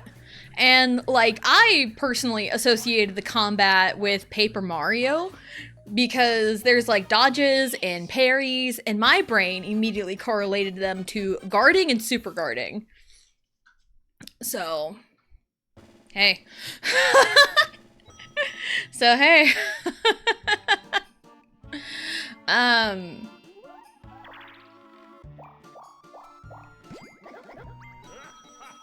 Yeah. So, yeah, Claire Obscure getting a lot of nominations is such a big deal. And I think there's only like 2 games out of the Game of the Year nominations I have not heard of. Usually it's, I've only heard of 2 games. And not heard of 2 games. Hold on. Where did... Okay, that's right. Let's count it down, because I have a gold mushroom. So to have at least heard of 4 out of the 6 nominations is a real big deal. And personally, I think Game of the Year can definitely be a toss-up between Bonanza and Claire Obscure. One of those 2 games is gonna win. I would not be mad either way, because I have heard Bonanza is very good. I have heard it is really, really good. So I feel like it could be Donkey Kong Bonanza or Claire Obscure, one or the other, and personally, I wouldn't be mad at them. I wouldn't be mad at either one winning, because both deserve it. Silksong could be a sleeper pick. I feel like Silksong could be a sleeper pick, because a lot of people also love Hollow Knight. So, it's one of those.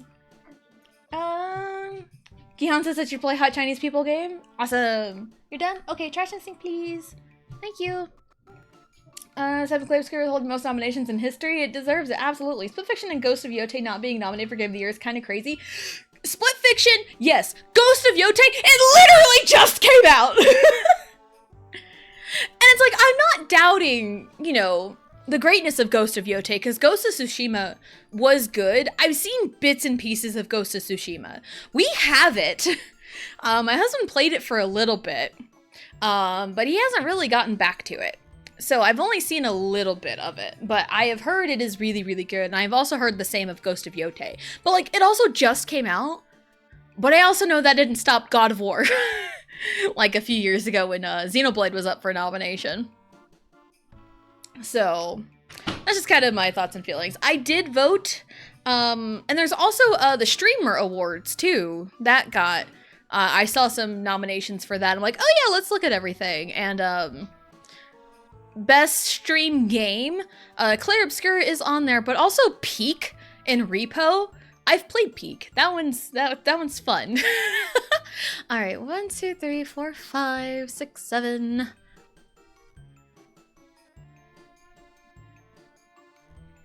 8, 9, 10, 11, 12, 13, 14, 15, 16, 17, 18, 19, 20, 21, 22, 23, 24, 25, 26. I need a 26 or above. Let's do it. Let's do it! Yeah! By the power invested in me! Fuck! Ah!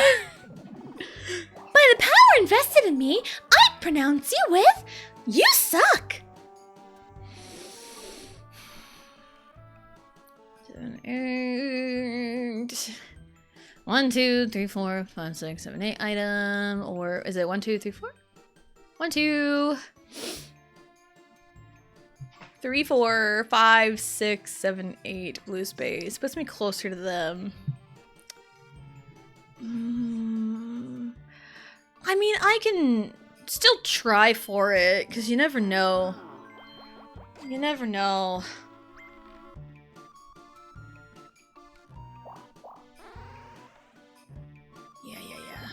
I'll pay you the money. Here you go. Alright, there are 3 records being made this year. Clair Obscura, most nominations of all time. Ghost of Yotei, record for most nominations without getting a Game of the Year nomination. Whopping 7 nominations. And Bonanza holding the record for the least amount of nominations for a game that is Game of the Year nominated, with only 2, one of which is Game of the Year. Yeah, Game of the Year and Family Game, I believe, is Donkey Kong Bonanza. Which is really crazy to me, considering how... I've heard how good it is. I've only seen bits and pieces of it. So, Split Fiction also has 67 nominations. Clair Obscura beat Split Fiction ratings only by 1 point. That's crazy. That is crazy, because I've also heard Split Fiction is really good. I mean, I don't know the name of the studio who made Split Fiction, It Takes Two, and A Way Out, but they are so good at making good multiplayer games. They are very good at what they do.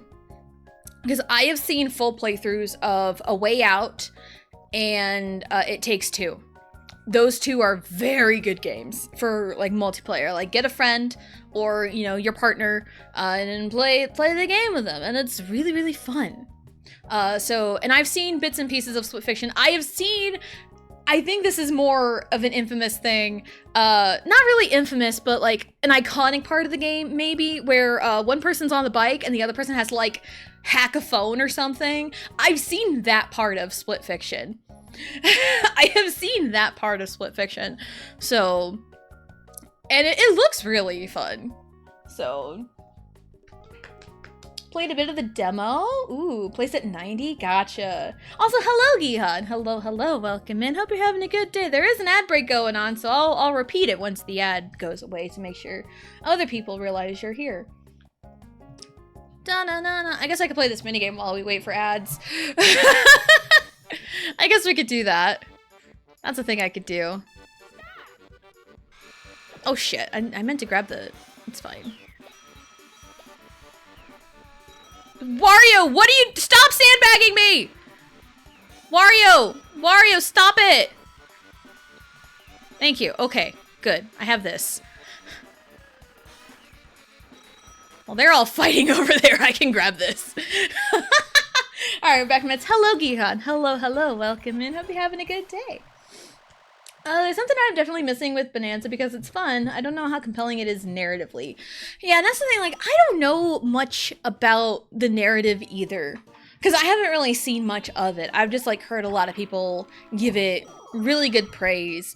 I think a lot of it is like in the gameplay, maybe. But again, I'd have to like at least like watch someone play it or, you know, play it myself to really know for sure. So that's just kind of like my thinking on it. But like, I wouldn't be surprised. My two picks for Game of the Year are Bonanza or Clair Obscur. One of those two I would not be mad at. Time to... Also, again, look how fast the computers are mashing compared to me. And I am like legit like going da-da-da-da-da. Like, do you hear that? Little ASMR. Like, that's how fast I'm mashing. And it's not enough compared to the computers. Which is, it's only Mario Party 2 this happens in. It's only Mario Party 2, which drives me bonkers. Wanna play Split Fiction so badly? Me too. Me too. And I've heard it's cross-platform. I think you only need an EA account to play Split Fiction with someone. So... Which, hey, if it's cross-platform, fuck yes. I think it's really cool for games to be cross-platform. I feel like I would play it off of the PS5. And not the Switch 2. I feel like I'd rather play it off the PS5. It's also really nice that games are cross-platform. Do-do-do-do-do. 1, 2, 3, 4, 5, 6, 7, 8, 9, 10, 11, 12, 13, 14, 15, 16, 17, 18. My lucky number! 1, 2, 3, 4, 5, 6. Okay. 1, 2, 3, 4, 5, 6, 7, 8, 9, 10, 11, 12, 13, 14, 15, 16, 17. 17 right here. 괜찮아, 괜찮아. 이런 이때 말잖아. Oh. We've lost the plot with 17. We're good. 15, baby. So yeah, I like it when games are cross-platform. I've seen there's going to be a Golf with Your Friends 2, and that will be cross-platform. And as jank as Golf with Your Friends is, it's fun because of the jank. And the first Golf with Your Friends is not cross-platform. And I only have that on the Switch. So, yeah. And also with, like, the Game Awards, half the time, it's games I've never even heard of. Never even bothered to play. Because, like, as much as I love video games and I love playing games, I am never in, like, the know of, like, the grand scheme of the whole industry, you know? I'm never in the know for anything. So for me to know, at least have heard of, 4 of the 6 Game of the Year nominees is absolutely crazy. Absolutely crazy. And there's our question of the day. What's something you can do to be nicer to yourself? Play games I enjoy. It was like dye my hair. Riley, no, don't do that. You know, dyeing my hair was one of them. You know, just finding new clothes. Doing things for yourself. Self-care is very important. I never understand the logistics of this minigame. But again, I am such a big advocate of being nice to yourself because I was never nice to myself as a teenager, so yeah. I aspire to be a good role model figure for that. So, because I go through phases of my personal life of where, I'm feeling great. I am feeling confident. Riley, get your foot off of your controller. Thank you. I'm feeling great. I'm feeling confident. And then other times I just feel like a blob. And like the last couple weeks, I was feeling like a blob. And I'd rather not feel like that. So hence me cutting my own hair and dyeing it red. And that's usually a sign of like, an existential crisis, but my existential crisis was me feeling like a blob. So there you go. Hi, Maddie. Is that your ponytail? Yeah. It's your hair. You have not had a haircut ever. No. You have not had a haircut yet. Your face is all messed up from your pudding. Yeah. Ah. Let's clean your face, kiddo. Okay. So yeah, be nice to yourself. Be nice to yourself, or I will make you be nice to yourself. Yep, that's how that works. Be nice, or I will make you be nice. That's again, as a parent, there's a lot of things that you don't even think that you have to teach your kids. Because, like, kids are, like, brutal at times. And with my own kids, I understand what they're trying to convey, but sometimes the word choice is not it. So yesterday, I'm gonna throw my own child under the bus for a second. But again, life lessons here, and I think some adults can learn this too. It's not necessarily if you don't have anything nice to say, don't say it at all, which is a classic lesson. But we have, ooh, I will buy this actually. Riley, go, please.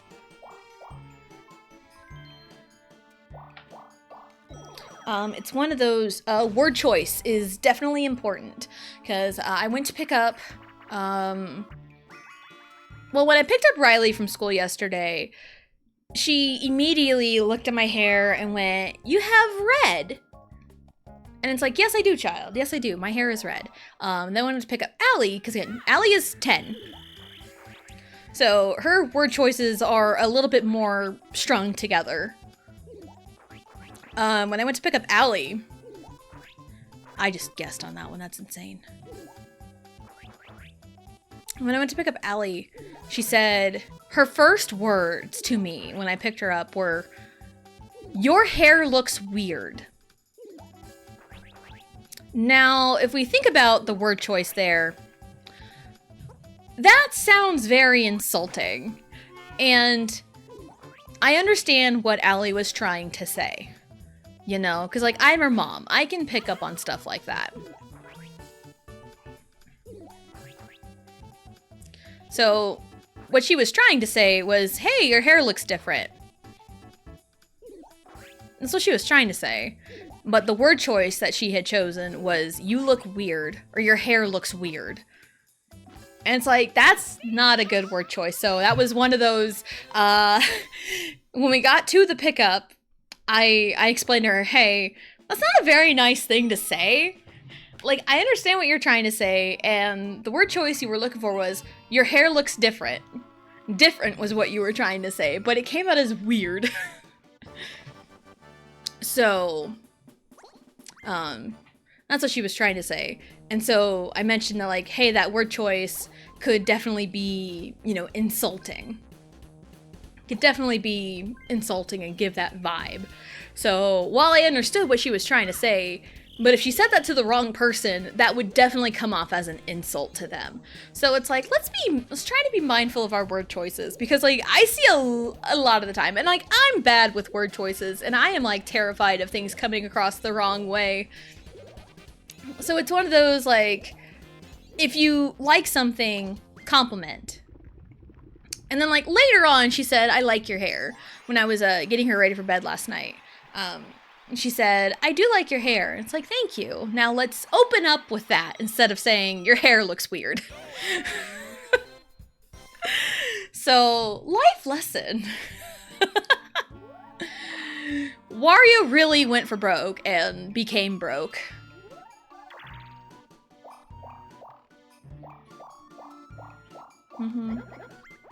So, children, gotta love them.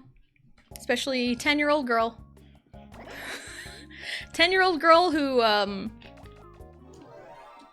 is very blunt with her words at times.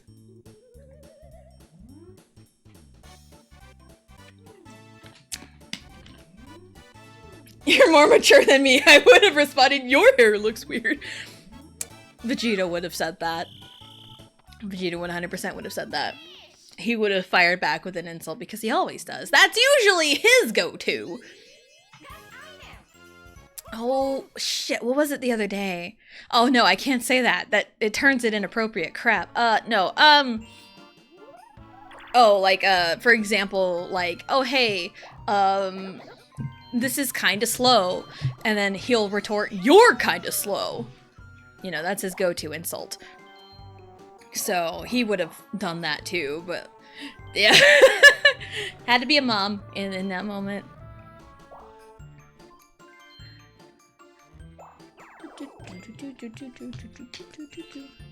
Alright, I have a magic lamp. But also it is right there. I'm not gonna make it. How did I know? How did I know? How did I know? 50! Day of the races. Do it, you won't. I've lost my mind. I've lost my mind.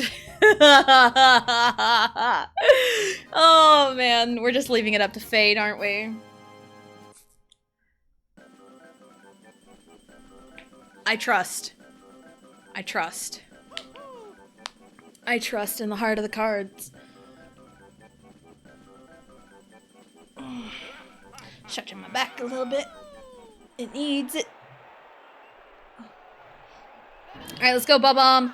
Heart of the cards. I know you have it in that little gunpowder-filled heart. Heart of the cards, you can do it. You are the best that's ever bested. The best bomb that has ever exploded. Oh my god. Oh my god. Oh my god. Let's go. He's just walking. He's just walking. Oh my god, that is the best thing ever. Bob-omb was just walking along without a care in the world.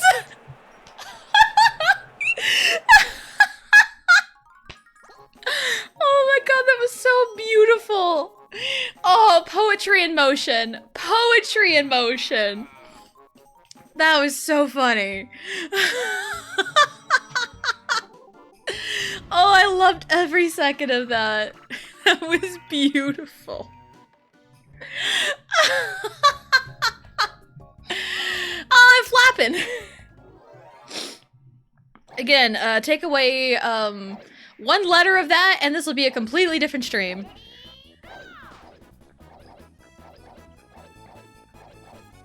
Two, one, two, one, two.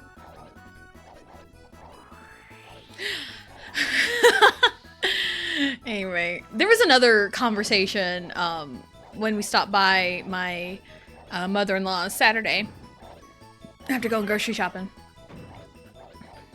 Because, you know, Allie's at that age. I'm not gonna go, like, too deep into it, but, like, you know, 10, 11, you know, 9, 10, 11, 12 is, like, the years, right? Where everything starts changing, you know, all that fun stuff. It was just a really funny conversation that she was just, like, out with it. Because we were talking about, like, you know, like, the talk at school, right? Because, like, again, I don't want to, like, go, like, too deep into, like, a lot of stuff, right? At least as much as I'm comfortable with. Because, like, again, most of us are grown. I would hope there's no children here. Like, my streams aren't marked 18 plus, but, like, most people that would come in here are typically at least have gone through puberty. You'd think, right? So, you know, like, I remember having, like, you know, the talk at school, like, 4th grade. It was 4th grade for me. I'm sure some schools have it, like, 4th grade, some have it 5th grade, you know. But, it came up a conversation between, like, me and my mother-in-law, and, there was mentions of, you know, like,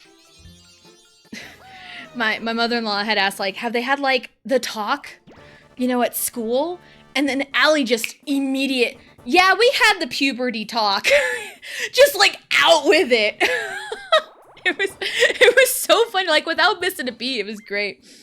Hello, Del Toro. Hello. Welcome in. Hope you're having a good day. Yeah, God, I'm not gonna go into like details of anything, but yeah, that was just Allie was very blunt with it. It was so funny. Yeah, Del Toro is showing up just in time. Aren't you happy you got here? And there goes Del Toro. He left as quickly as he showed up. Mario! Oh.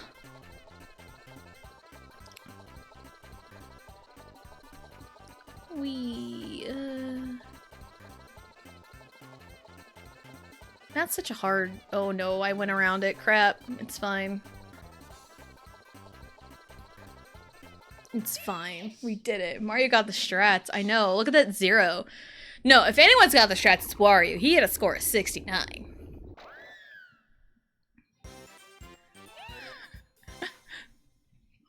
Mario drew a very tiny line.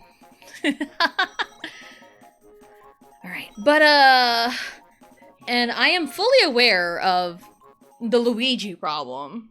Don't you worry about it. I am fully aware of it. Because I am trying to mitigate it. I am doing my best to mitigate the Luigi problem. Yeah. I have 10 turns to do it, too. I mean, I've had worse comebacks. Oh, when I was working on scheduling the VODs on the YouTube channel, I hadn't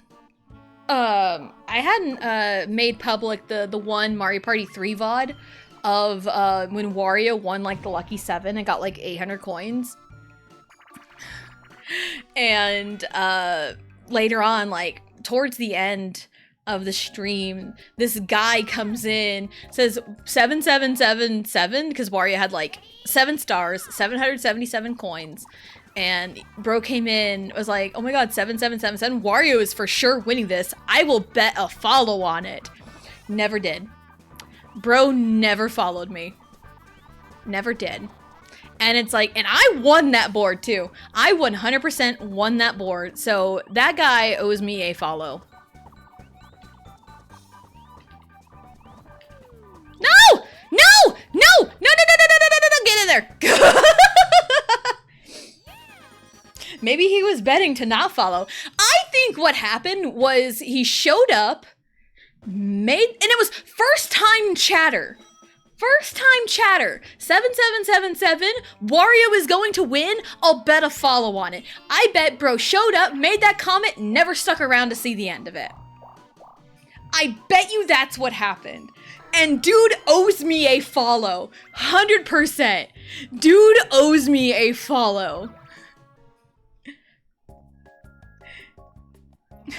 It's crazy.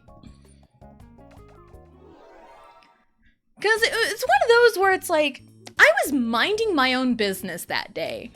And before that comment was made, I would have been like, it's cool if Wario wins. I don't care. He has a lot of money. But then bro made that comment. And it ignited the fire. It ignited the fire in me. And I'm like, okay, you want to bet on it? All right. All right. Because that's just how I am. If you tell me, like, I can't do something, and I know full well that I can, I will do everything in my power to prove you wrong. Like, if someone comes in and says, like, oh, Luigi is for sure winning this board because he is ahead, he has 5 stars. I'd be like, I bet. All right. You wanna see how this goes? All right, let's see how it goes. Where, Luigi? Okay, they're right there. Okay, so let's do it. Everyone has fucking lamps.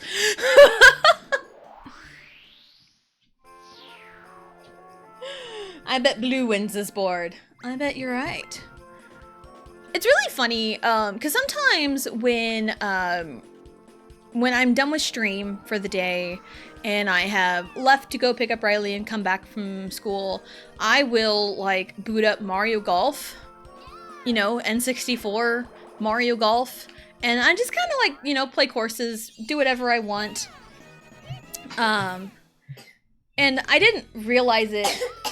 Hey, get that out of your mouth, right? Hey, that absolutely does not need to be in your mouth. And oh my god, men leaving their toenail clippings or fingernail clippings or something. I don't know what that is. That doesn't even need to be in your mouth. She had a toenail. A fingernail toenail clipping? I don't know what it was, but it wasn't mine. She had that in her mouth. Like, why does that need to be in her mouth? That is the perfect. You don't need to be putting random things in your mouth, kiddo. Go get a drink of water. And I say men because it's them leaving shit everywhere. Ugh. How does that happen? Anyway. I'll bet Del Toro's follow on it. Yes.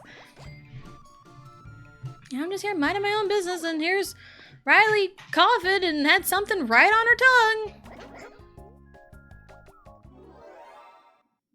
I know they're both going to use it, but you never know. You never know.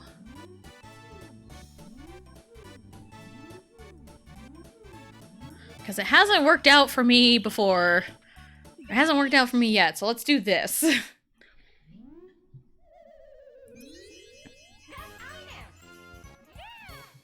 Yeah! Ugh. Crazy work. My train of thought got so derailed.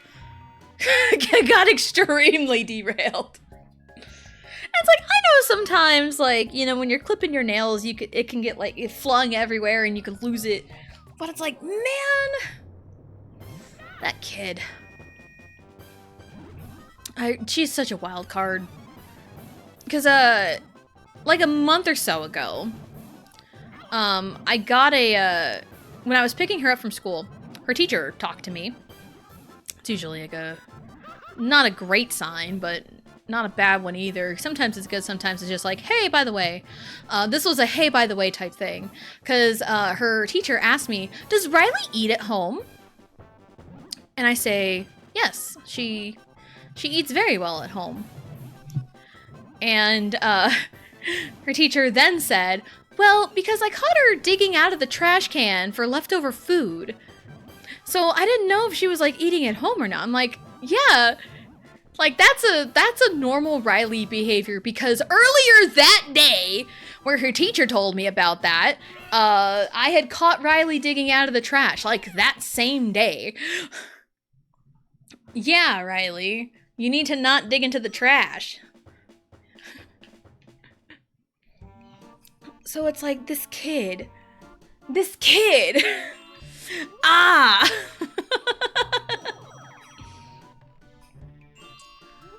And it's like, she eats perfectly fine at home.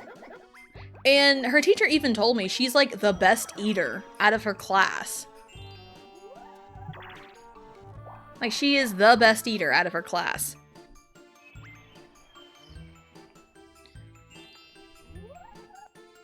Oh, hell yeah.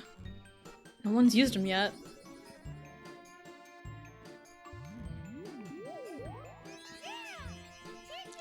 But I think I'm not going to use it yet. I think I'm not going to use it because it is stuck up there and I don't want to get rid of it. So I'm going to see if I can get the star on my own first, because it's viable, I can. So I'm going to wait. Because Mario doesn't have any money. Wario just didn't use it.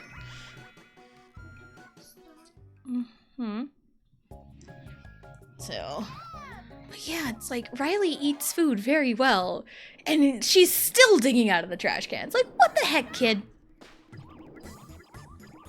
I mean, she is the child who swallowed a hairpin. So, so it's like, what can you do, right? And it's really funny, in her bed, she still has, because whenever we went to the hospital for that, she got a pillow from, like, the surgery people. And the hospital, she got a pillow from it. And she still has that pillow from that procedure she went through. Yeah, I see it. Yeah, she still has that pillow from swallowing the hairpin. That was a wild ride. That was what, 23? So it was like almost 3 years ago. That is crazy. Time just doesn't exist anymore. Time just refuses to exist. Cause I told Blue this the other night, cause as I was catching up on VODs, I was looking through some old ones, and just out of curiosity, I was trying to look up the exact Xenoblade stream where I rated her the first time.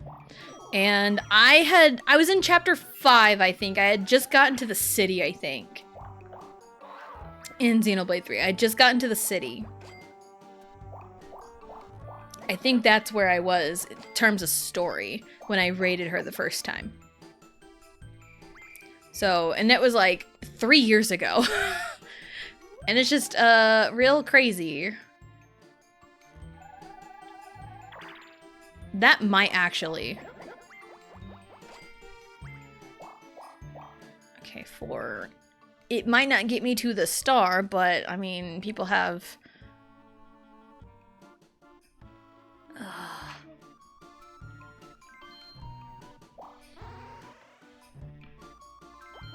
I don't remember if this one is, it counts the space or it doesn't. I don't remember.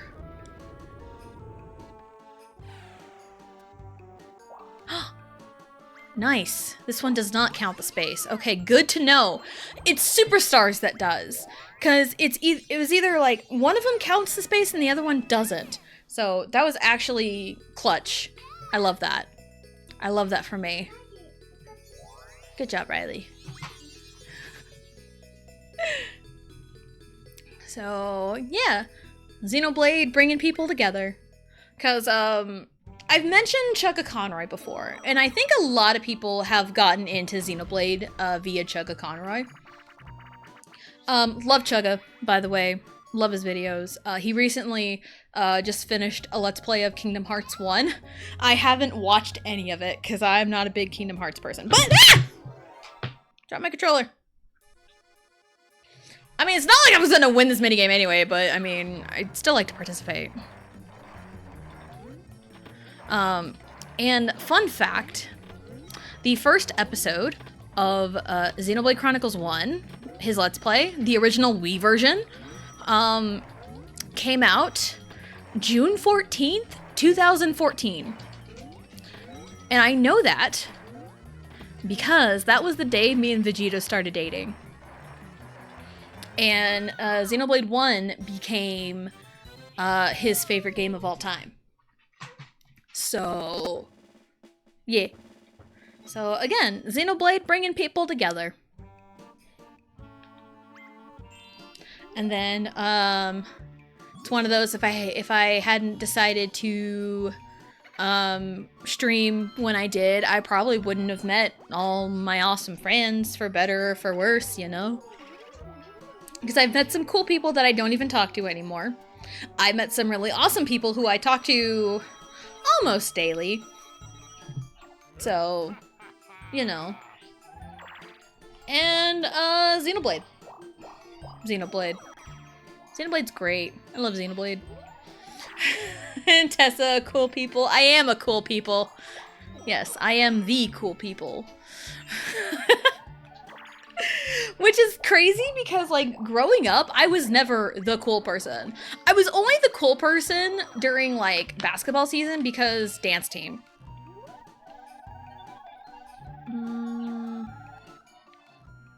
Luigi is near that. Luigi is near that.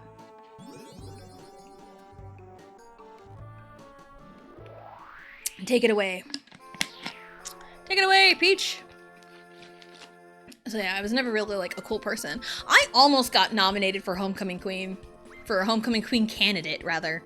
My senior year. And I probably could have been, maybe, question mark. But here's the thing that happened. Again, high school drama stuff. So football season, fall homecoming is usually like the big one where your most popular kids become the candidates. That's usually how it is. But winter homecoming. Hello, Jack. Hello. Welcome in. Hope you're having a good day. Hello. Just talking about high school homecoming. So like, yeah, fall homecoming is where, you know, all your big popular kids, you know, that's when they get nominated. But like winter homecoming, you kind of, you know, lessen the crowd, because if you're nominated for queen candidate in the fall, king or queen candidate in the fall, you cannot get nominated in the winter. And that's just how it works. So winter homecoming, you know, the preliminary voting for the candidates roll around, and everything is all fine and dandy. And like a day after the voting happens, dang it, day after the voting happens, all the seniors get called to the cafeteria, and it's like, uh-oh. It's like, uh-oh, what'd we do? What did we do? And we got called to the cafeteria because one of our classmates admitted to cheating for the vote for queen candidate. Real quick. Standard last 5 turns procedures. All red and blue spaces are doubled, and if you land on the same space as your opponent, you get to duel them. Alright, anyway, back to the story. Yeah, one of our classmates admitted to cheating and putting in more votes towards a certain person. And we had to redo our vote.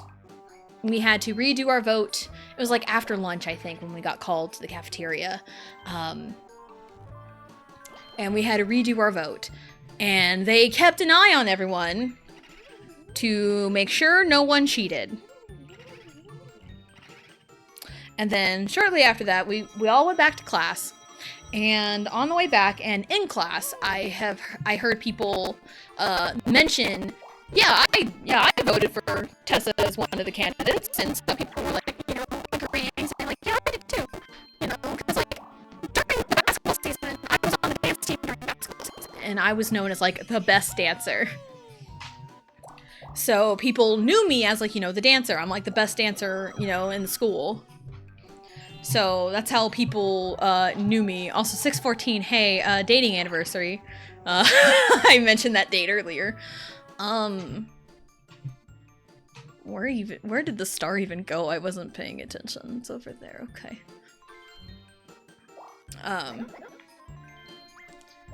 So, yeah, I've heard a lot of people mention, like, yeah, I voted for you. I put my vote in for you, but I never made it to candidate. I may have been close, but, the 3 queen candidates for winter were one of my close friends in high school, which I loved her so much. She was like the kind of goofy art kid.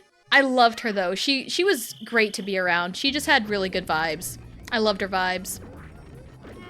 And then there was another girl that I did have a class with. She was chill. I'd probably describe her as chill. Like, she hung out with, like, different kinds of people, like, some popular, some not. So it was like a, yeah, kind of chill in between. And then the, Riley, no.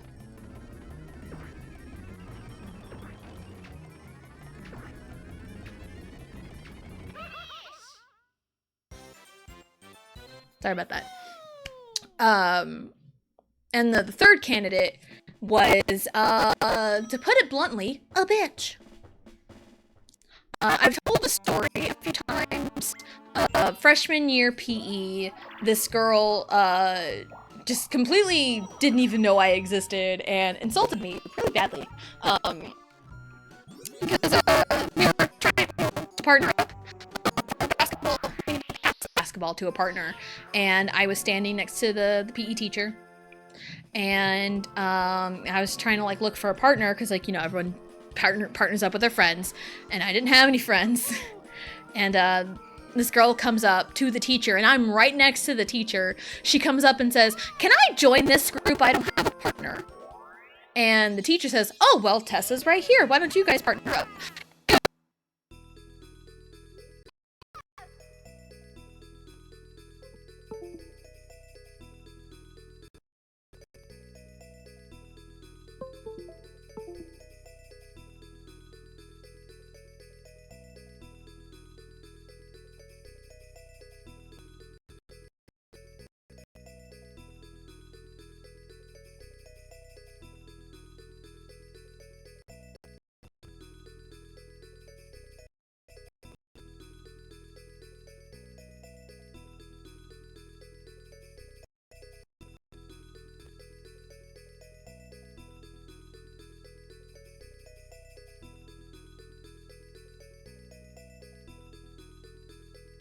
Okay, we back? We back? Yeah, sometimes I can hear the mic make weird noises, and that's how I know, oh hey, something's wrong. Welcome back, DA. It's me, I'm Tessa now. Okay, Blue is Tessa. I mean, there are times where it's like, you are me and I am you. Mess, mess, mess, mess, mess, mess, mess. I'm a mess, mess, mess, mess, mess, mess, mess. I'm a mess in distress. We're still the best dressed, fearless. Say yes, we don't dress to impress. Now, I don't remember exactly where at what point when I was talking, the mic was just like, nope. So just to TLDR the story I was telling, freshman year PE.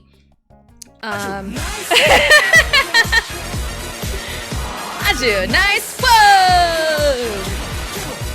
Whoa, nice. Freshman year PE. We were partnering up for basketball, and I didn't have a partner, so I went to the gym teacher, trying to find a partner. And this girl comes up, says, "Can I join this group? I don't have a partner." And teacher goes, "Tessa's right here. Why don't you guys partner up?"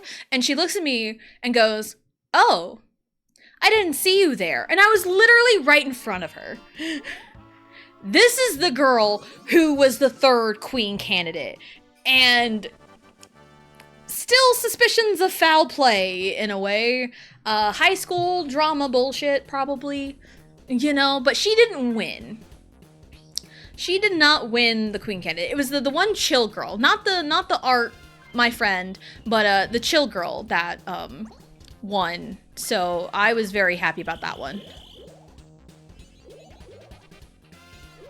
I just focus on accuracy rather than speed.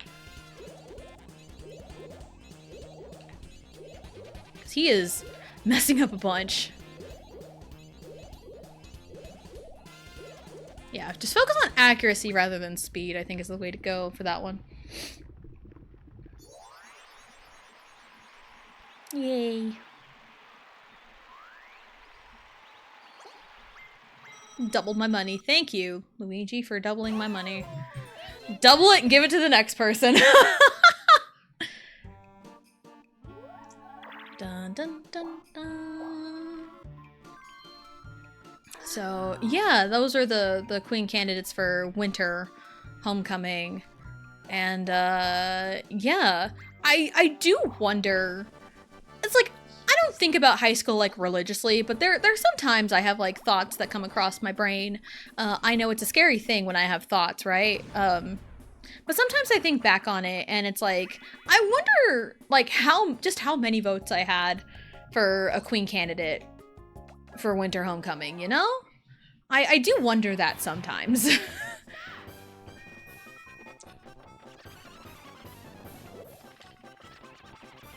Okay.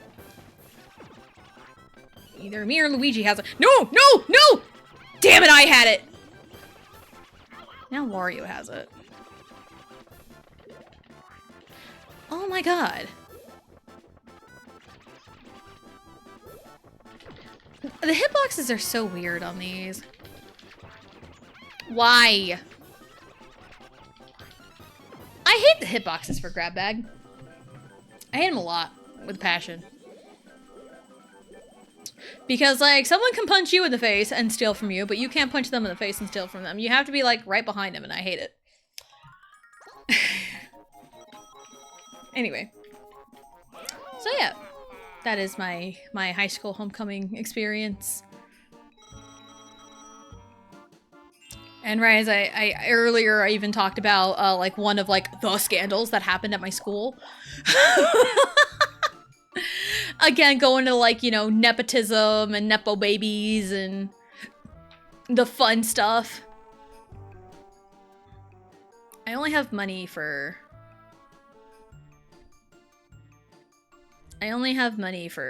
coin steal. Unless it's a coin minigame. But it'd be better than nothing. Because it'll be nighttime next turn and there'll be a boo in front of me, so it'll be great. So yeah, I even, like, talked about the scandal because there were 3 girls that showed up to school drunk on their last day of school, senior year. Because 3 seniors showed up to school drunk for their last day.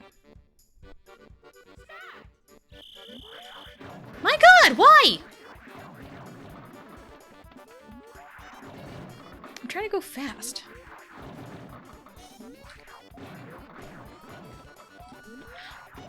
Ground pound, you stupid bitch! Oh my God. That was so stupid. I don't know what goes on with my buttons sometimes.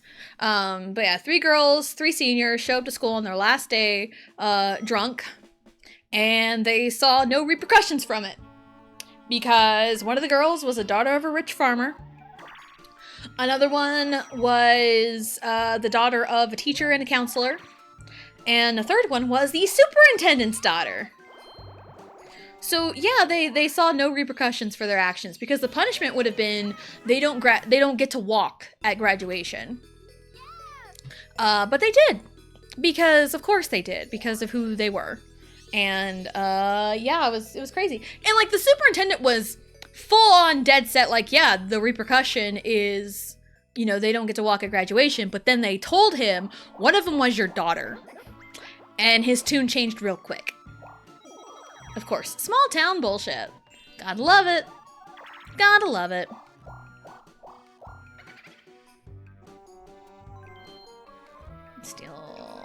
He might steal everything from me.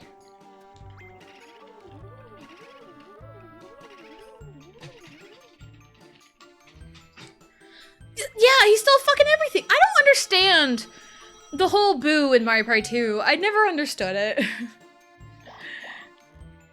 Because even like with the hard computers, it's like they can just do whatever and not, you know, because there goes my chance of stealing any money, so love that for me.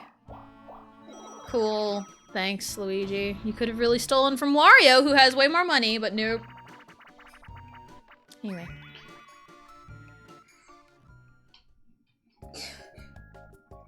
So yeah, any like fun the stories from high school? Because that is one. Because another one happened like the year after I graduated. And I don't want to say much. Well, I mean, a lot of schools get busted for this, I think. I just don't want to like give away too much, you know, because I'm sure some people would do some digging. And I feel like those 3 girls might have been, you know, too much. But like there's worse that have happened at other schools. And I remember with like those 3 girls, there was a petition that was around Facebook. And this was 2010, by the way. 2010. So Facebook was still fairly active with young people.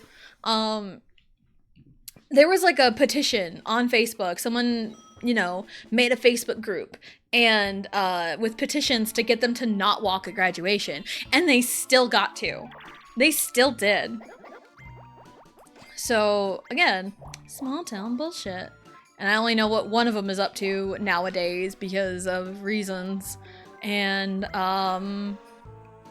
yeah. Yeah. So, cool. Cool beans.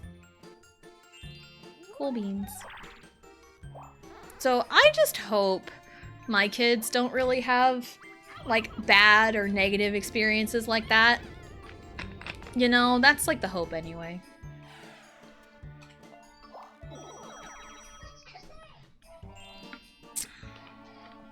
And it's like, Allie's made some pretty good friends. She's very... It's like, she doesn't have like a whole ton of social experience, but she makes friends pretty easy. So, and I hope she doesn't like lose that spark. I really hope, you know? Because I don't want to see that. And Riley is just a... She's just a ball of sunshine. Crap.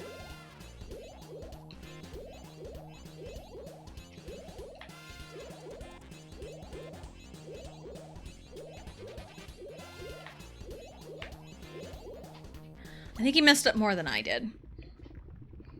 Because, like, every day at preschool, Riley will go up to, like, all the moms and grandmas and just give them hugs. And they all love it. They absolutely adore her. And, like, Riley will also, like, hug her friends, too. So, and they're all real nice to her, and I appreciate that. I appreciate that. But yeah, like, Riley doesn't seem to have a problem making friends, and Allie doesn't seem to have that problem either. So I really hope that doesn't change throughout their life, because I know middle school is the roughest, honestly. Like, middle school to about sophomore year is, like, the roughest time. Because, like, once you're a junior, that's when you kind of start realizing that, like, oh, hey, none of this, like, really matters. You know? And you kind of start focusing on, like, what to do after high school. So by senior year, you know, you really don't care about a lot of stuff anymore. At least you shouldn't if you don't peak in high school.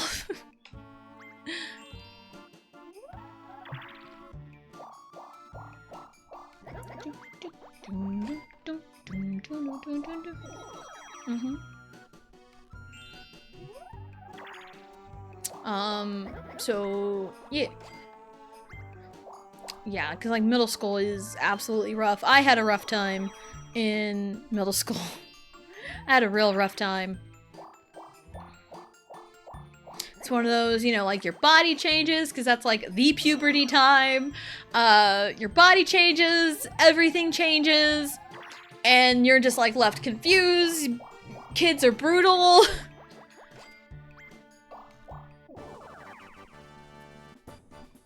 You know, it's just insane.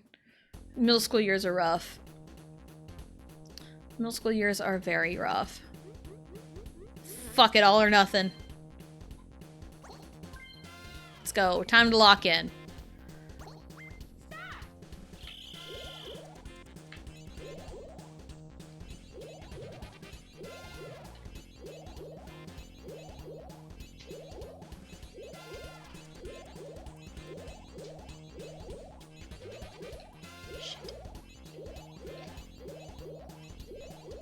I think we tied. I think we tied. No, I won. Okay. I guess I won. I only saw him mess up once, and I know I messed up once. So I thought we tied. I remember one day in middle school, my voice dropped and, like, overcompensated for a day, so it was crazy low for one day, and it was hilarious. That's great. Because when, you know, when guys go through puberty, their voice changes. I mean, you know, female voices change too, but not to the degree of guys. I once asked Gihan when he started sounding like that, and he said, like, 7th grade, and I could not for the life picture a 7th grader with Gihan's voice. Yeah, there were a handful of kids that, their voices changed, like, 7th, 8th grade. My husband, when he was in, 7th grade, his voice hadn't quite changed yet. Because he sang in choir, and he was one of those boy sopranos, because his voice hadn't changed yet. I think it changed, like, the next year. Oh, shit! I got. It's fine. Because, mind you, in 7th grade, he was, like, 5'6" and 90 pounds. I know, just a tiny person with a deep voice. Like, think Felix from Stray Kids. Cause, like, Felix is very small, and his face, it does not look like his voice could go that deep, but it can. There's no way. Yeah. So, yeah. So, yeah, middle school is such a rough time for a myriad of reasons. I know I want to say it's Kansas City, that has a specific school designated for 6th grade. Like, different schools, you can go to like different schools, whatever schools you need to, but then once you hit 6th grade, that's when you go to like this one big school just filled with 6th graders. And because like that's like the age they determined to really focus in on like a lot of like, you know, things like, you know, the peak of puberty or whatever. There was some kind of scientific reason behind that decision. And it's like, that is quite the age group, because I remember being in 6th grade and it was the beginning of a lot of rough times for me. So 6th grade is tough. It's you, Ribbit. It's me, bitch. I'm feeling bitchy today. Oh, you thought I was gonna say witchy? Nah. Nah, fam. I'm feeling bitchy. Anyway, but yeah, 6th grade was one of those times where it was like towards the end of 6th grade. I remember being asked from this guy saying like, "Hey, do you like so-and-so?" Or like, so-and-so likes you. Do you want to go out with them? And I never really gave much of an answer. And I just kind of, you know, nodded my head yes, because I didn't want to say no, because, you know, being a small child, people pleasing, all that nonsense.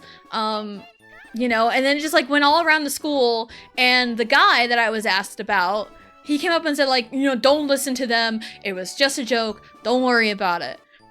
And that kind of hurt, because like, you know, everyone was like talking about it, and everyone was talking about it, and I didn't know what was going on. I don't know why I was asked this. I don't know why someone liked me, allegedly. So it was just a really confusing time for me.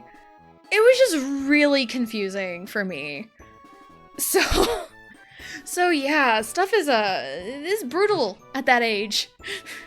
And part of me worries real bad for Allie, because she's in 5th grade now and she's gonna be in 6th grade next year. So I worry a lot about that kid. No, you're in pre-K right now. You're in preschool. You're in preschool now. So, and then here, middle school starts at 6th grade.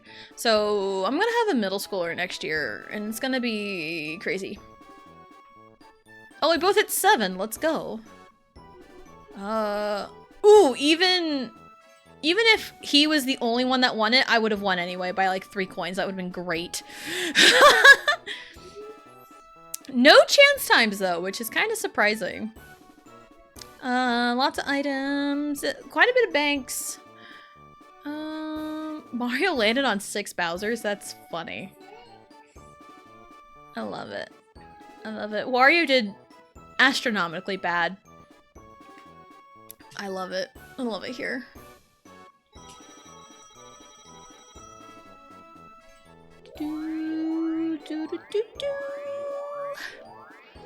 So, yeah. And also, I feel like there's like a lot of pressure on me. Also with...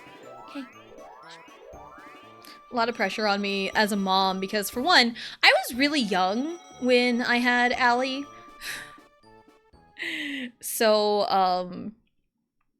I was really young, so there's a lot that I don't know, and my mom didn't really do much of anything to like teach me a lot of stuff, so I don't know much when it comes to like actually teaching life lessons, so I'm just flying by the seat of my pants, really. So, I see that, Riley. Watch your feet, Riley. You don't want to kick my mic. Riley, I said no. Thank you. So, yeah. It's 3:14 right now. Next time we do Mario Party 2, we're gonna do Bowserland. Happiest place on earth. I love Bowserland. Bowserland's great.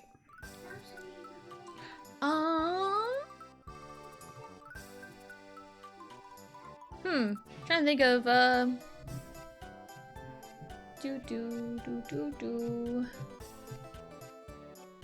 Yeah, that was Horrorland. Horrorland. I just coast through it half the time because I'm not a big fan of Horrorland. And I am, like, in the minority on that one because a lot of people love Horrorland. But Bowserland, man. Bowserland, yeah. Good job, Riley. Alright, so that'll be it for the day. We've hit 3 hours, okay. That'll be it for today. Schedule for the week. Tomorrow we start Pokemon Legends ZA. I know, I haven't played it yet. I'm going to, because I am excited. I want to play Legends ZA. I want to play it, because I am definitely more apt to play ZA over Arceus, honestly. I have more attachments to, Kalos than I do, Sinnoh.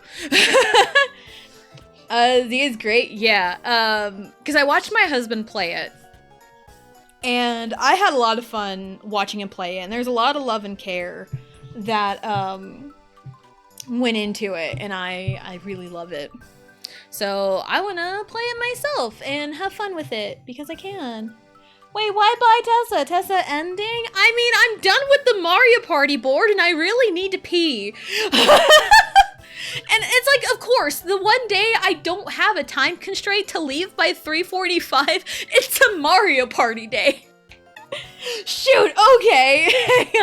Hang on to what? What am I hanging on to? The couch? The couch? My phone? Hold the phone? I'm holding my phone.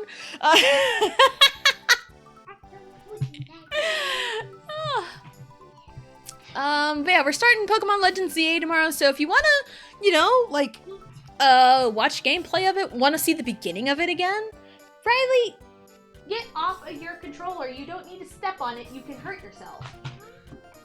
Okay? Don't do that. Yeah, don't pout at me. Don't do that, because you're gonna hurt yourself. Okay? Okay? Thank you. Alright, so, yeah, if you want to watch Legends ZA, like the beginning of the game again, or want to watch someone's playthrough of it, that's the beauty of Pokemon. A lot of everyone uses like different Pokemon, and it's always so fun. So we're gonna do ZA tomorrow, so tune in tomorrow. Riley does have school tomorrow because I got a text message during the break. They fixed the water line at the school, so there is school tomorrow, because that's why Riley had no school today. Was because a water line broke at her school building and they had to shut down school for a day to fix it. So yeah. So tomorrow is ZA. Probably go live around 12:30 is usually the time I start streaming when Riley has school. That's just the time I get back, you know, 'cause she's in the afternoon class. So Thursday we come back to Mario Party 2 and do Bowserland. Bowserland is great. I love Bowserland. And then Friday will be more ZA. ZA will be Wednesdays and Fridays. I posted in the Discord. I posted an announcement. Yesterday I took off. Monday on the 24th we're taking off. And by December 1st we're gonna start our new JRPG. So I'll talk more about that when we get closer so people can maybe anticipate what it's going to be. I gave some hints and Blue has guessed it 100%. And the hints were it's in a series that I have played before on the channel. It is not Xenoblade, and there is a voice actor that was very prominent in Expedition 33. So there's your hints. If you know your voice actors, you may be able to figure it out. But those are the hints. It's Xenoblade, totally 100% Xenoblade again. Yeah, no. So yeah, that'll start December 1st. So no stream this Monday, this coming up, 24th. No stream that day, but everything else is as scheduled. So Tuesdays and Thursdays will be Mario Party, and then Wednesdays and Fridays will be the ZA. Oh, I literally was just talking about it. Come on, phone, unlock for me. Thank you. All right, Blue is live. Let's go raid Blue. I'm a mess, mess, mess, mess, mess, mess, mess. I'm a mess, mess, mess, mess, mess, mess, mess. I'm a mess in distress, but we're still the best. Dress fearless, say yes. We don't dress to the test. All right, Riley, what should our raid message be? So we can go raid Blue. What the hell? What? What is that? I don't know what that is. Someone's trying to call me and I don't know what it is. Literally have no idea what it is. What should our raid message be, Riley? 3, 2, 1. What should it be?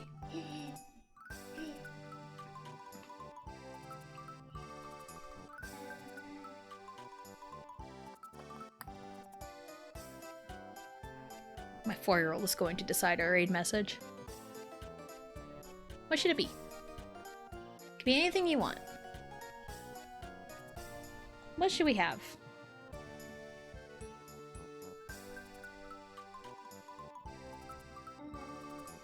Do you want raid message, please? Yes? Riley wants raid message, please.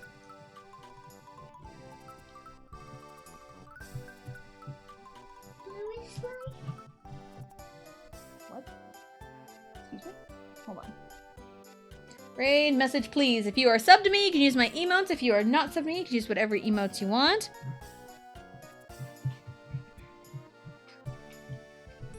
Raid message, please. Because Riley decided it. So yeah.